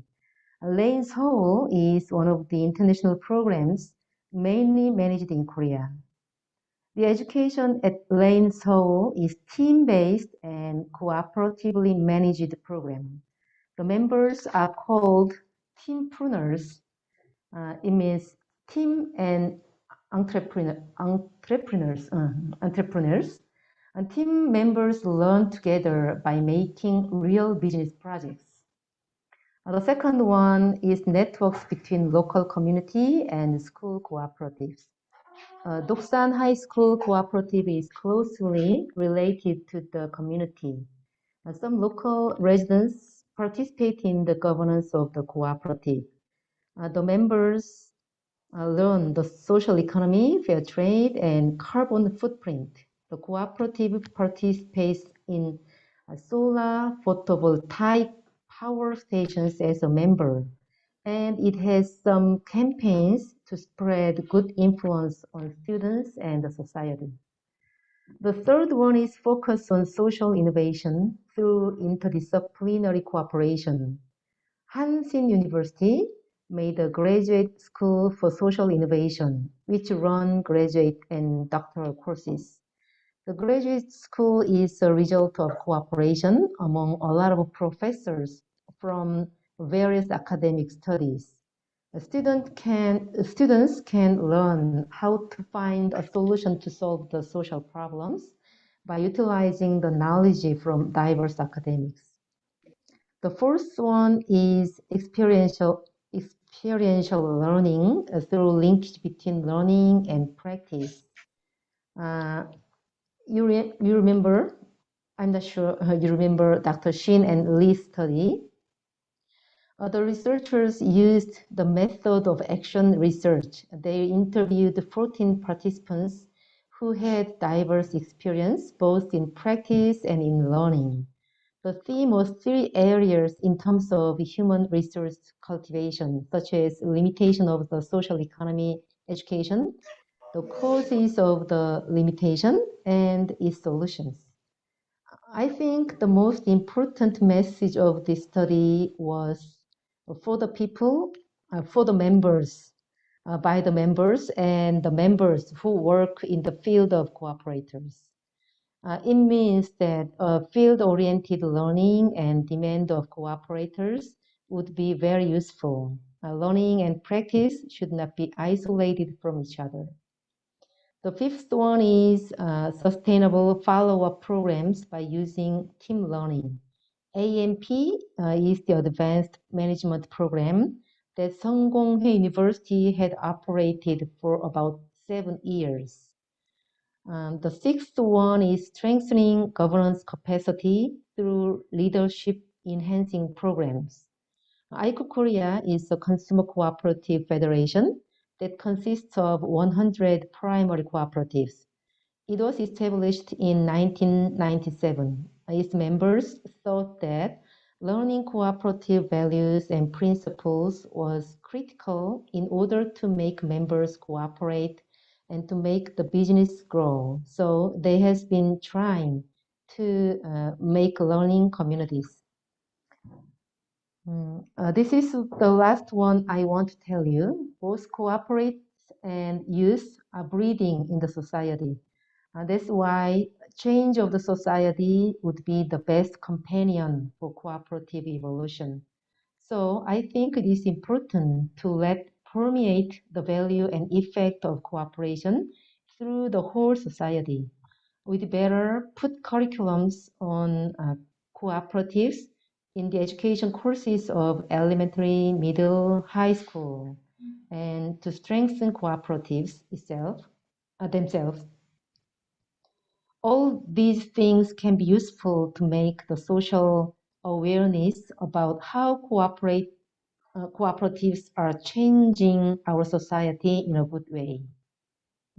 My presentation is over. Thank you for attention. Thank you very much, Dr. Choi. I think indeed it was a wonderful understanding of research, what has gone into cooperative education, what have been the areas of engagement, and what's the literature available, so that we can also benchmark from here on and strategize our future approaches. Thank you indeed. With that, we actually come to the fag end of this very webinar.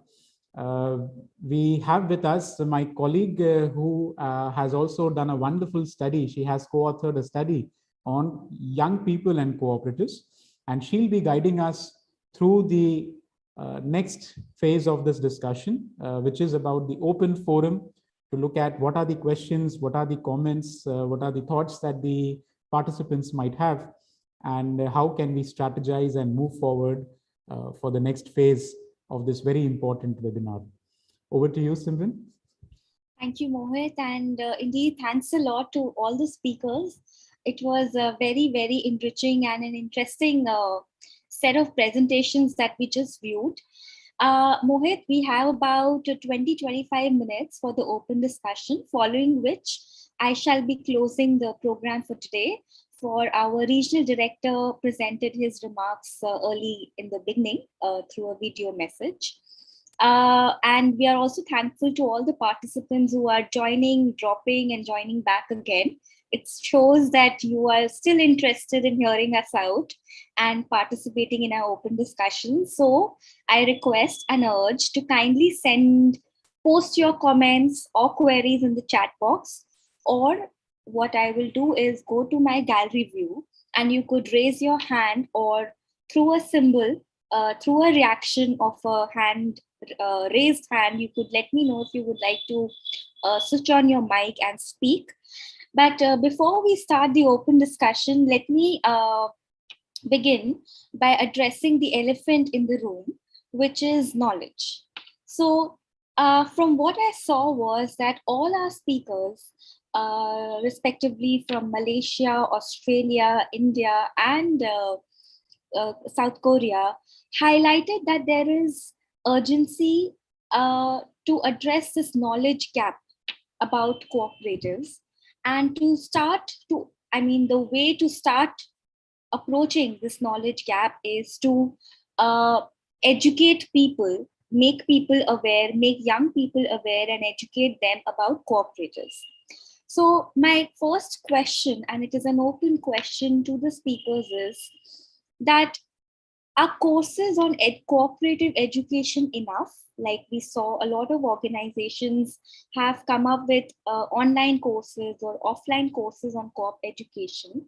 So is that enough? Or we need to mainstream the idea of formal education on cooperatives in our schools and universities? So anybody who would like to start, maybe I request Dr. Sidzel to start with a comment.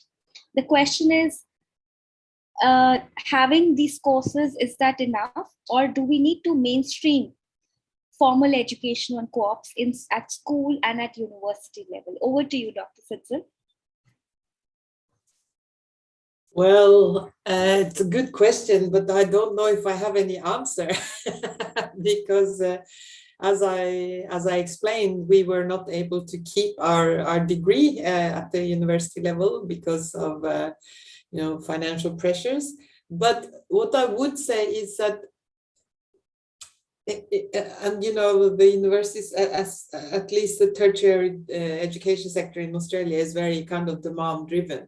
So if students want this, if students are requesting co-op education, then eventually courses will become available, I guess.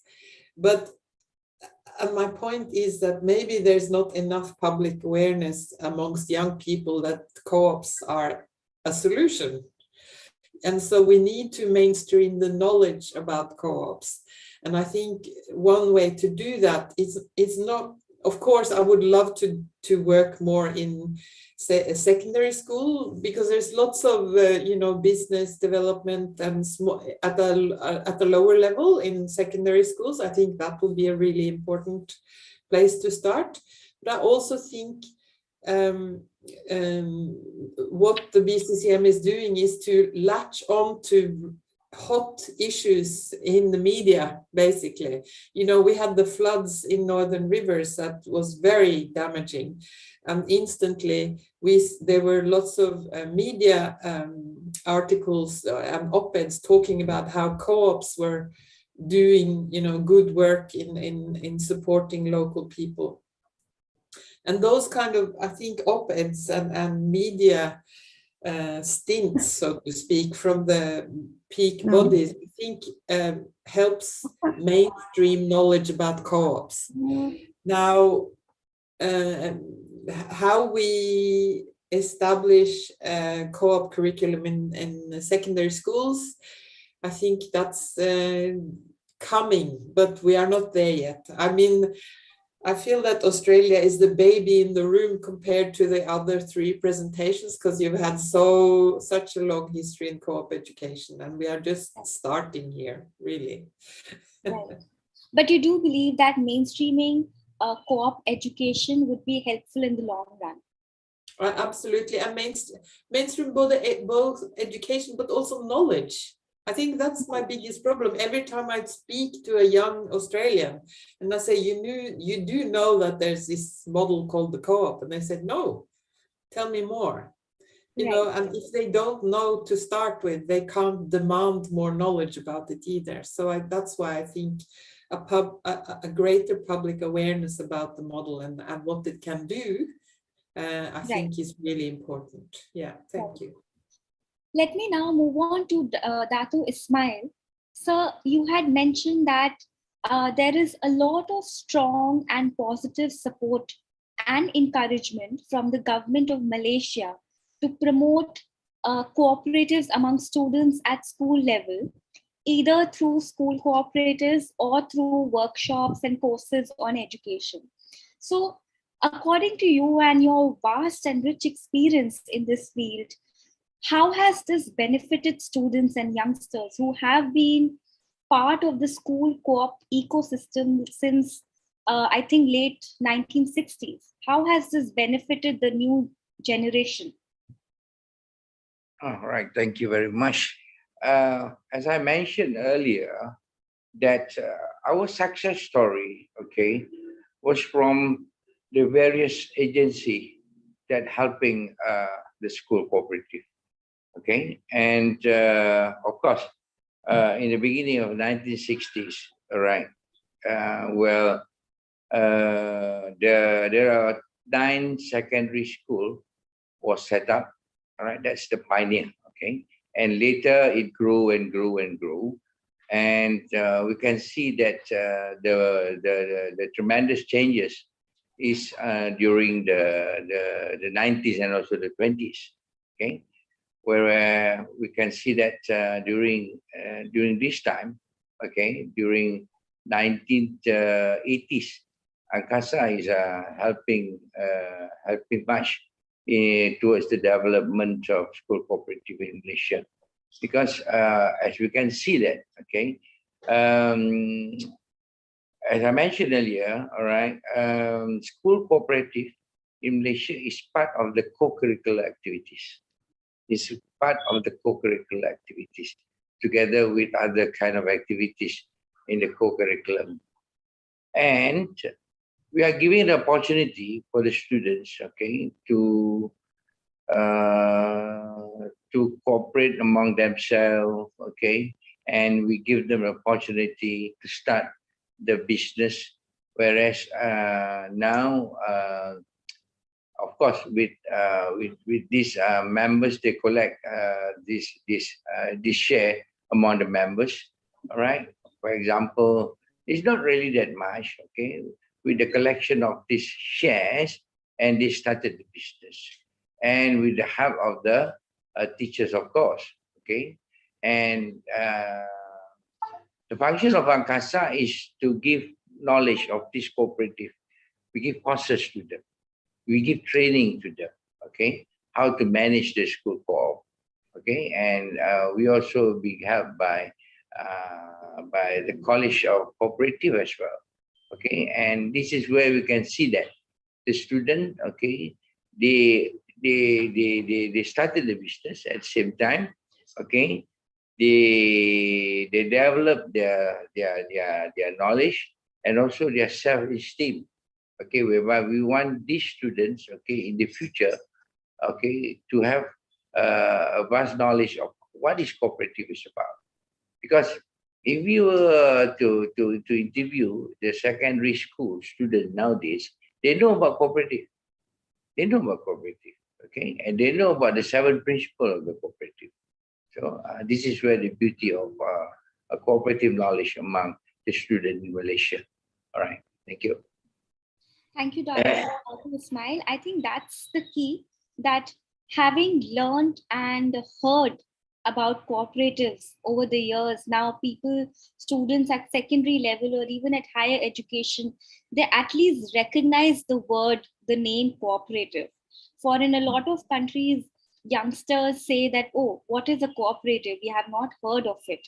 Yeah, Is it a corporate with a double O? So people don't even recognize that there is probably a third model of business that exists. So thank you very much for that comment.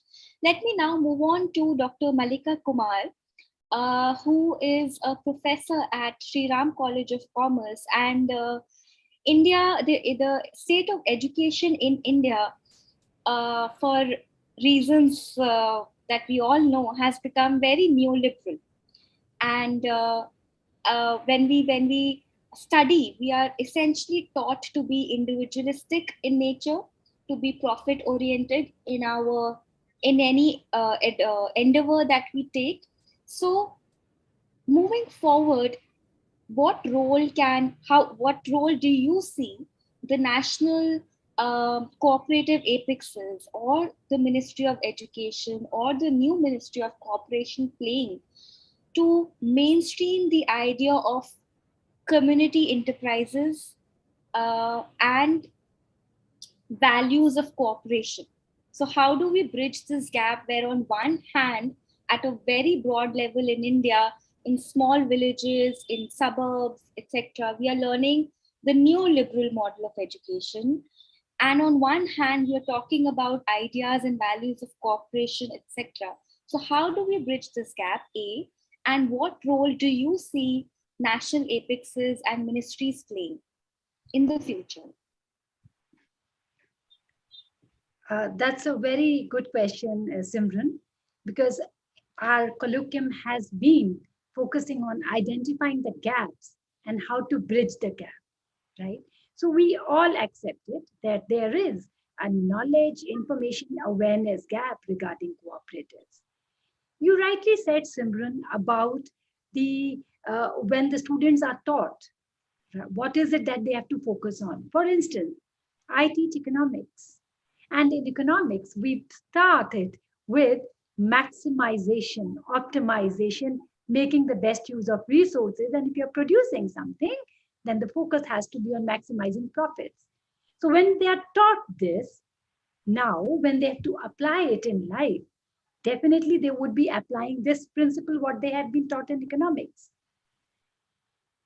The question now here is the issue of the values, the principles on which cooperatives focuses. Now, this has to be conveyed to the students that this is one model which is between the private and the public sector. So they may have their own businesses, right? They may work on, which is we call an invisible hand in economics, they can work on their prosperity. But an important thing for all of them to remember is there cannot be islands of prosperity with poverty around. So our own development is going to be there if there is development all around. Herein, the federations can play a very, very important role, right? I have given certain suggestions. Rather than just teaching theory to them, internships to be provided to the students. That's one. I think ICA-AP has provided some internship to the students. But then let us promote it on a large scale because students are also looking for internships when they have their summer breaks. Here in India, a student, once the session is over, they want to do something else. So the federations can play a very important role in providing internships, in conducting cooperative tours, where a tour of all the students is provided to them visiting the various successful cooperatives. There, the federation can play a very important role and definitely promoting research. Research is going to help them increase their knowledge base and the outcome of the result can be applied in the sector, right? So, right. Thank you very much, Dr. Kumar. I think you used a very interesting phrase, islands of prosperity surrounded by poverty. And that is indeed what is happening, at least in India, I can say. Now, let me move on to Dr. Choi. And Dr. Choi very articulately highlighted the model of school cooperatives in Korea.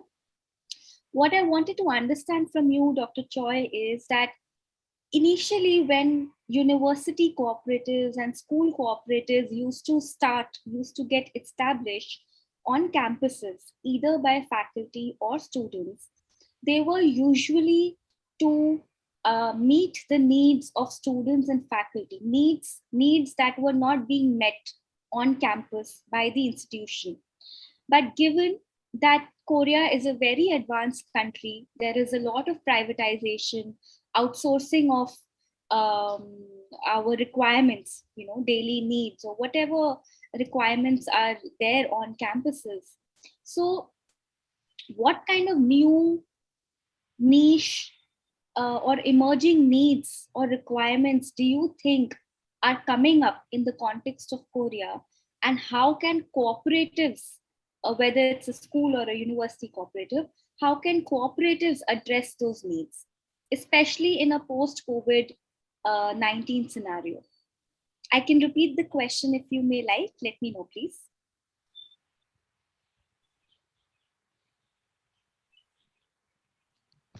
I'm sorry, but I'm not good at English, so I need interpretation from our professional staff, Juhi Lee. So let us take time shortly. Sure.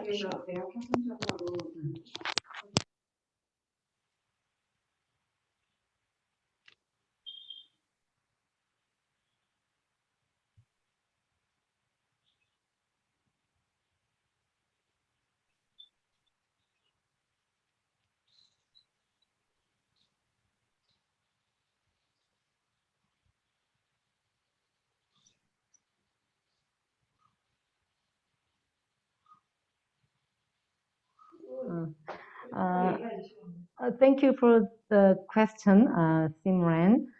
I think it is very important question, but I will talk in Korean and Joo-hee Lee interpret into English. Okay? 한국에서도 협동조합이 자본주의적인 경제 체제의 대안으로서 역할을 할 수 있는지에 대한 질문이 많이 있습니다.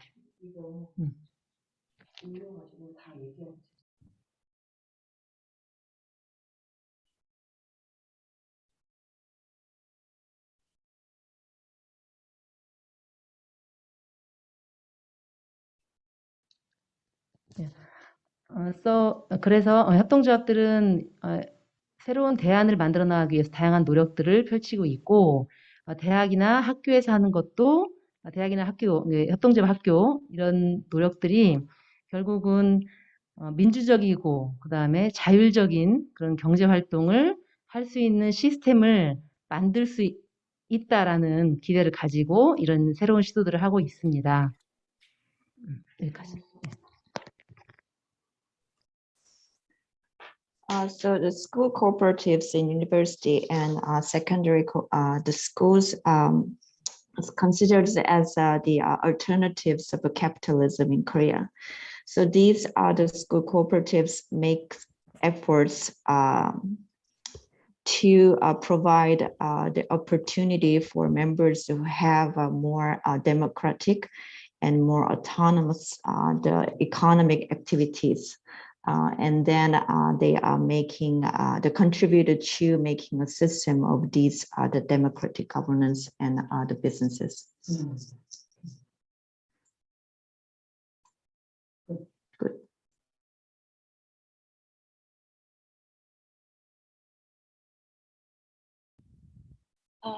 Sorry, is that more? Is there more?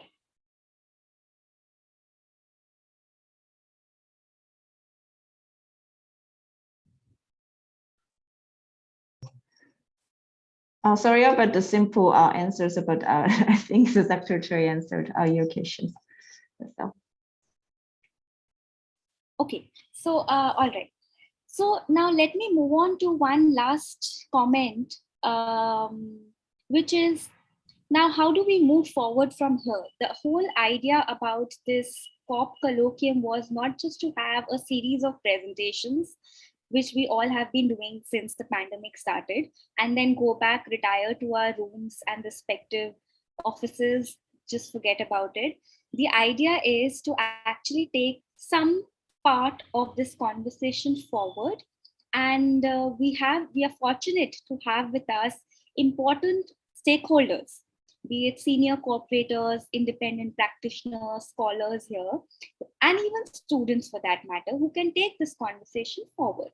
So for everybody's benefit, I have one key question, which is, so today we are looking at knowledge gap as the main problem, knowledge gap at school level and at university level.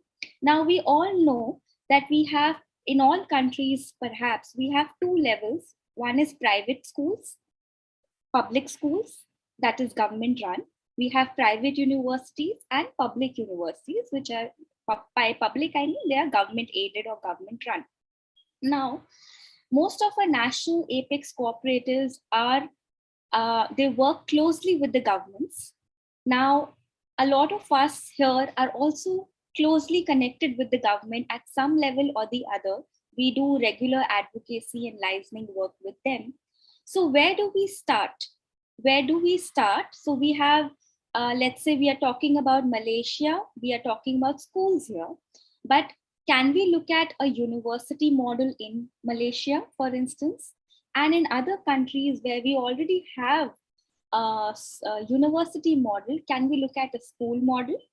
And in Australia, where we are exploring both the options, where do we start? Question is, where do we start? Whom do we partner with? And how do we go about it in the next months or in the next years? Let me begin by inviting Datu Ismail for he is a very senior cooperator and experienced in this field. Sir, if we were to promote education at university level in Malaysia, where do you see we can start? With whom can we partner? And how can Angkasa take this forward in the next months or years?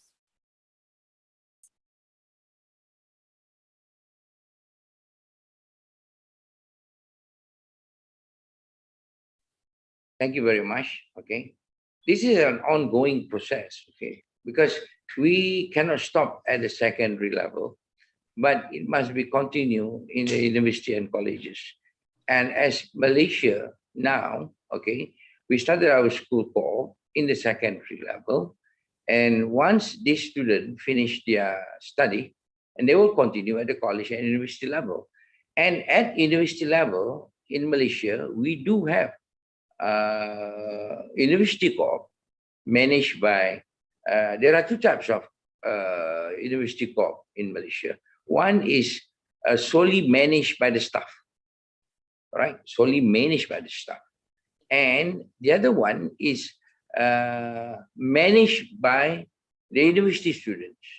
The concept is the same, all right? It's the same, whereby at university level, definitely the student is more than 10,000, all right? More than 10,000. There are a few universities in Malaysia, all right? The student is up to 50,000, 60,000. And definitely, all right, the co-op that managed by the students, they are huge, they are very big, because they can manage, okay, to collect shares from the student. At least when they register, at least they can collect the shares from the student. If I want to convert it into US dollar, all right, most probably is about maybe about 20 or 30 US dollar per student for the shares. So you can just imagine, all right, if we can calculate the amount of money that we can collect every year when the student register as the student, all right, in each university, and with that money they can start the business. So this is where a continuous program from secondary school, and we go to the university level. And of course, there are various parties that can involve, okay, to make the school cooperative more cherished, all right, whereby, as I mentioned just now, okay, with the help of the Ministry of Cooperative, and also from our cooperative college, and also we are collaborating with a few ministries. For example, the Ministries of Agriculture, Ministry of Health, together, okay, that we formulate, and whereby we are helping each other to make this cooperative, either school cooperative or university cooperative, grow. And towards the end of the day, that the students of Malaysia, okay, they have a knowledge of what is cooperative about, what cooperative really meant, and what cooperative can help, okay, to help them, okay. And I'm giving you a good examples. Yes, in Malaysia, okay, there are a few schools in Malaysia, whereby not only a few schools. Okay? Hello? Please continue. Please continue. Continue? Yes, please continue. Okay. Because as I mentioned, okay, the business from this cooperative, all right, the profit from this school cooperative, okay, they will give the benefit back to the development of the school. Okay, for example, all right. So for that particular year, after they audit the account, let's say their profit is maybe about 50, well, I could say that, but maybe 20,000 US dollar. 20,000 US dollar. From this 20,000 US dollar, okay, they will go back to the school as such, whereby they give 10%, all right, to the school, maybe in terms of sports day, they contribute, okay, and then they contribute 10% to the needy student, 10%, okay, to the school, whereby maybe they contribute towards how they want to make the environment of the school. This is whereby the school, okay, will have this money contribute by the cooperative, okay, so that they can make their school more lively. They can buy flowers, you know, they can make maybe a place whereby the student to sit down and have their reading corners and whatnot. So this money will go back to the development of the school. And besides, of course, definitely, okay, they will use this money to make them for them to continue with their business further. All right. Okay, Sharon. Right. Thank you so much. So in Malaysia, it's perhaps an ongoing process, and stakeholders like ANCASA, Ministry, the CIM are all very actively involved in taking this agenda forward. Let me go back to Australia and ask Dr. Sidzil about what she feels is the way forward for Australia. Well, you know, we are looking, I have to say that we are kind of exploring avenues for how we can promote some kind of education at some level.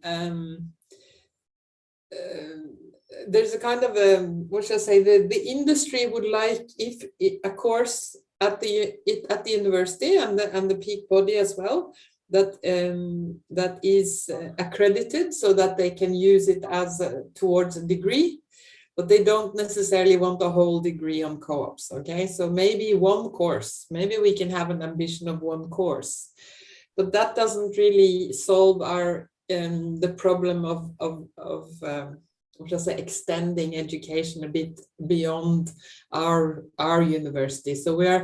So I think at the current moment we are exploring opportunities to maybe collaborate between universities. Maybe that there would be some interest, but we're short in exploring this opportunity. Secondly, I think there is quite a lot of interest in developing e-textbook actually for a co-op course, a foundation co-op course, and from a reputable publisher. They have already said that this would be interesting to them, but as an e-book format, so it's not so expensive. And then we could maybe, but it had to be, you know, made in a millennial and Zoomer format, you know, with lots of YouTubes and multimedia resources. I think that would be an interesting project to develop like a curriculum for a one course at least, where you can go a bit deeper. So I think that's our thinking at the moment, and seeing how we can finance it maybe outside the university, but then still maybe succeed in getting accreditation. So it's a tricky balance. But certainly the publisher and the potential ebook is certainly something that's we are exploring at the moment.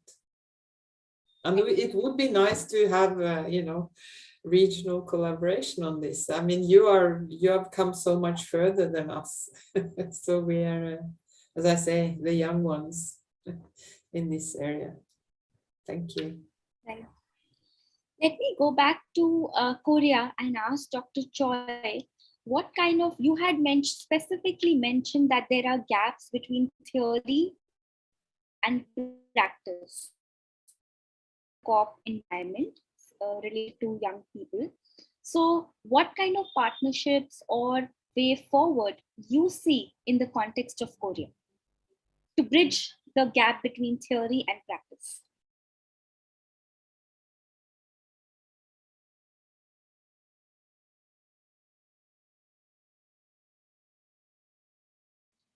I'm sorry, Simran. Ask a question again, please. Yes, I'll repeat.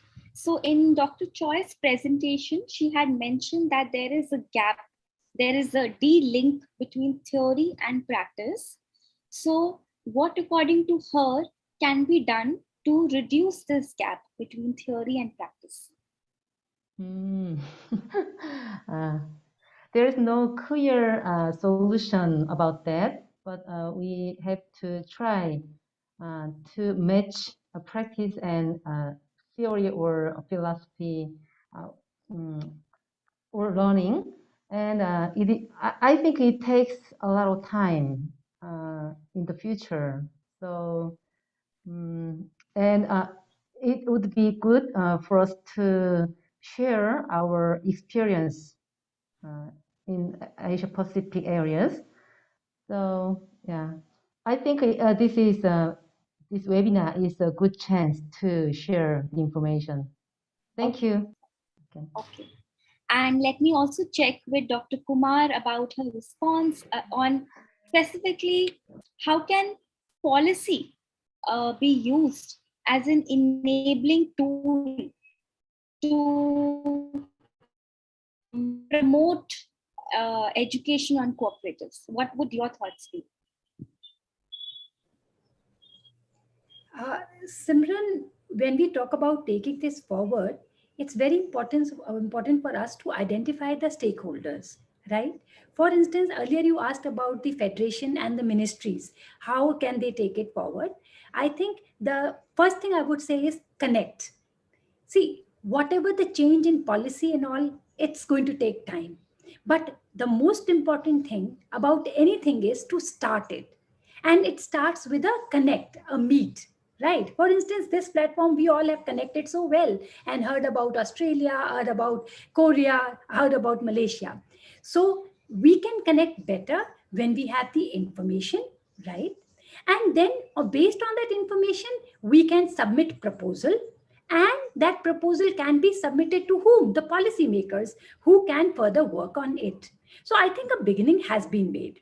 Now, taking this forward, the head of the federations, the cooperative federations, and the head of the educational institutions, the university, a connect between them is required, so that, for instance, I am working on it where the head of the cooperative federation here in India, Delhi, and if I can connect with the vice chancellor of my university, and we can have centers for cooperatives in the university, which will promote research, which will, involve more of the millennials. So one is the connect.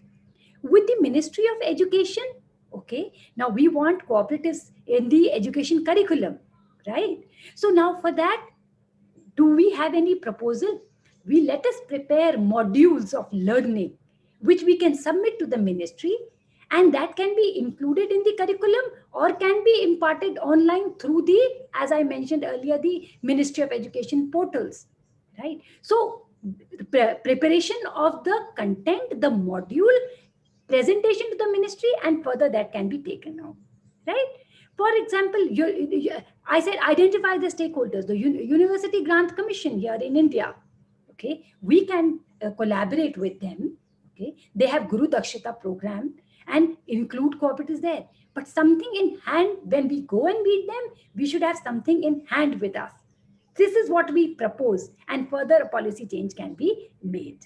Okay, so another one last thing. You mentioned about the Ministry of Youth conducts various exchange programs. They take our students to different countries where they make them visit the various companies. So there we can definitely collaborate with them, propose to them that when the students are taken, they should be shown. It's not that we are saying private companies and all are not fine, right? But then cooperatives have been contributing in the development of economies, right? So exposure to those is important, and that can be suggested to the ministry. Very well said. And I'm very cognizant of the time that we are 10 minutes ahead of our schedule, but I would really like to give this opportunity to our panel, to our participants, and take up maximum 2 comments or questions from the audience. Please, you may raise your hand if you may like to pass any comment, but please be brief and crisp. This is an opportunity for our participants to interact with our speakers.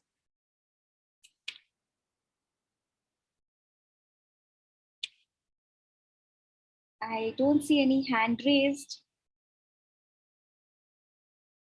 Yes, Mr. Nito. You may unmute yourself, please.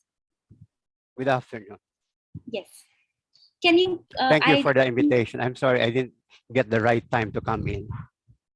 But nevertheless, I'm happy to be here.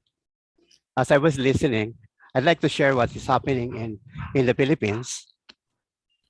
I lecture in a university. It's called Polytechnic University of the Philippines. I saw some of our students in the audience. But I'd like to share that we have a bachelor's degree in cooperatives, which has 2 specializations: social enterprise management and community development and training and education. So those are 2 tracks that they go through. But we have been in operation, at least this department of cooperatives in the Polytechnic University of the Philippines has been offering this course for the last 30 years. I'd like to share that.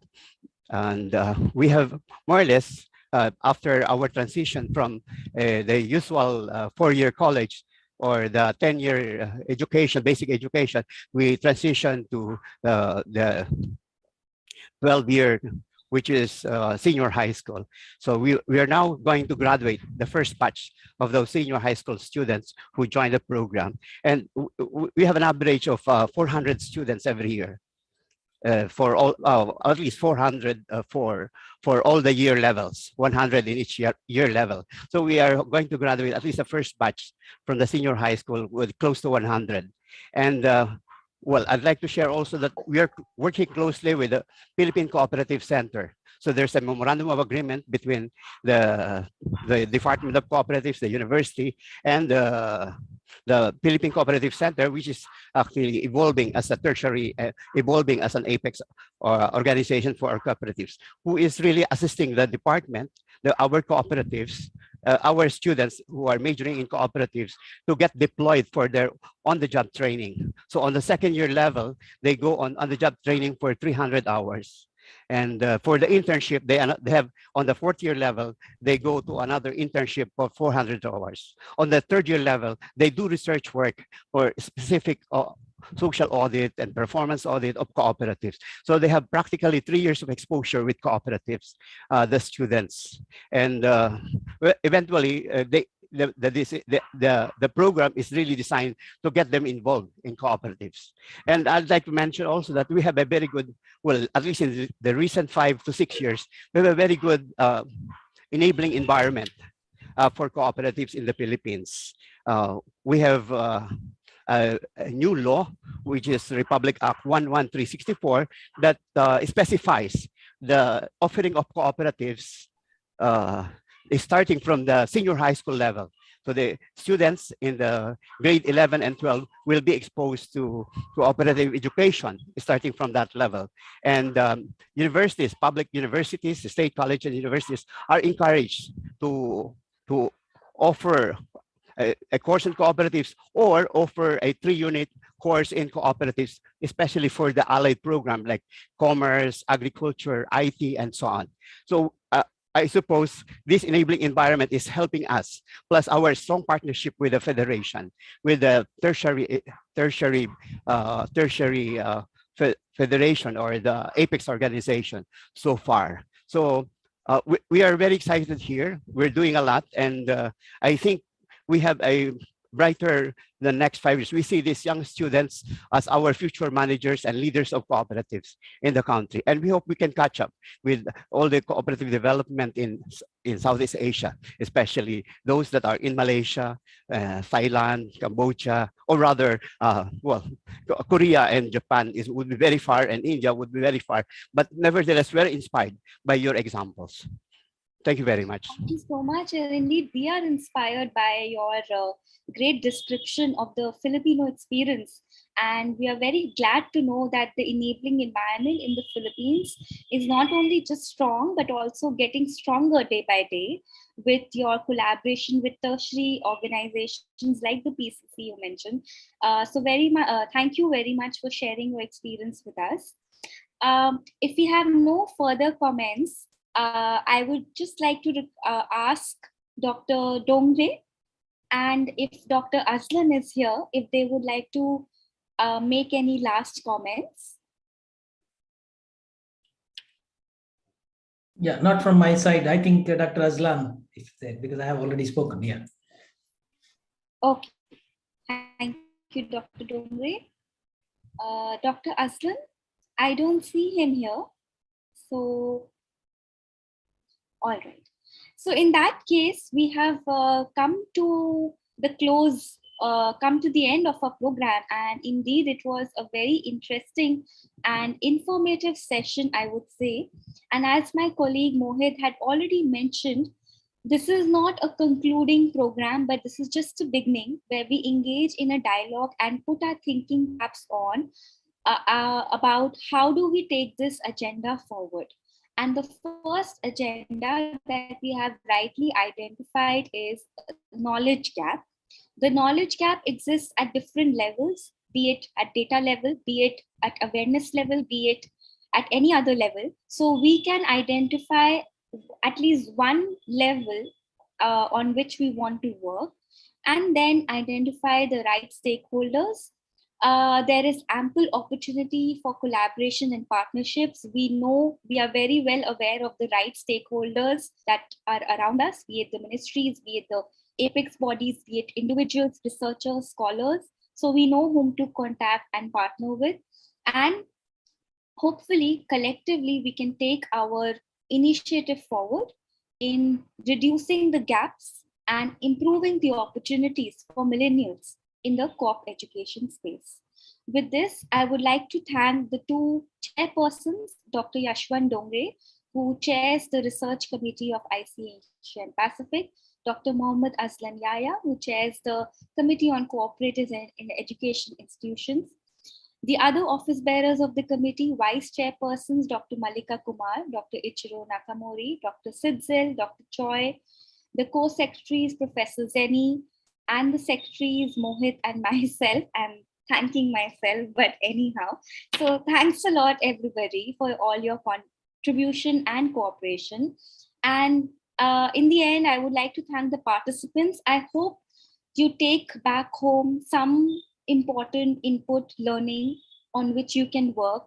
And if you may like to connect with us, please feel free. You can go to our website, ICA-AP.coop. Our email addresses are mentioned on the website. So if you may need contact details of any speaker, or if you want to connect with us, please feel free.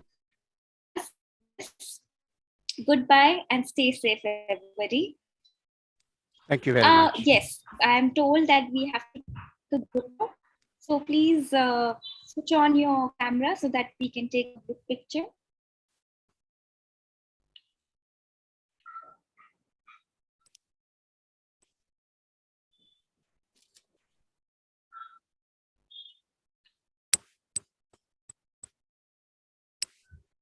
Are we done, Shivali? Please stay safe and take care. See you next time soon. Bye-bye. Okay. Thank you. Bye-bye. Bye. Bye-bye. See you. Bye-bye. Thank you.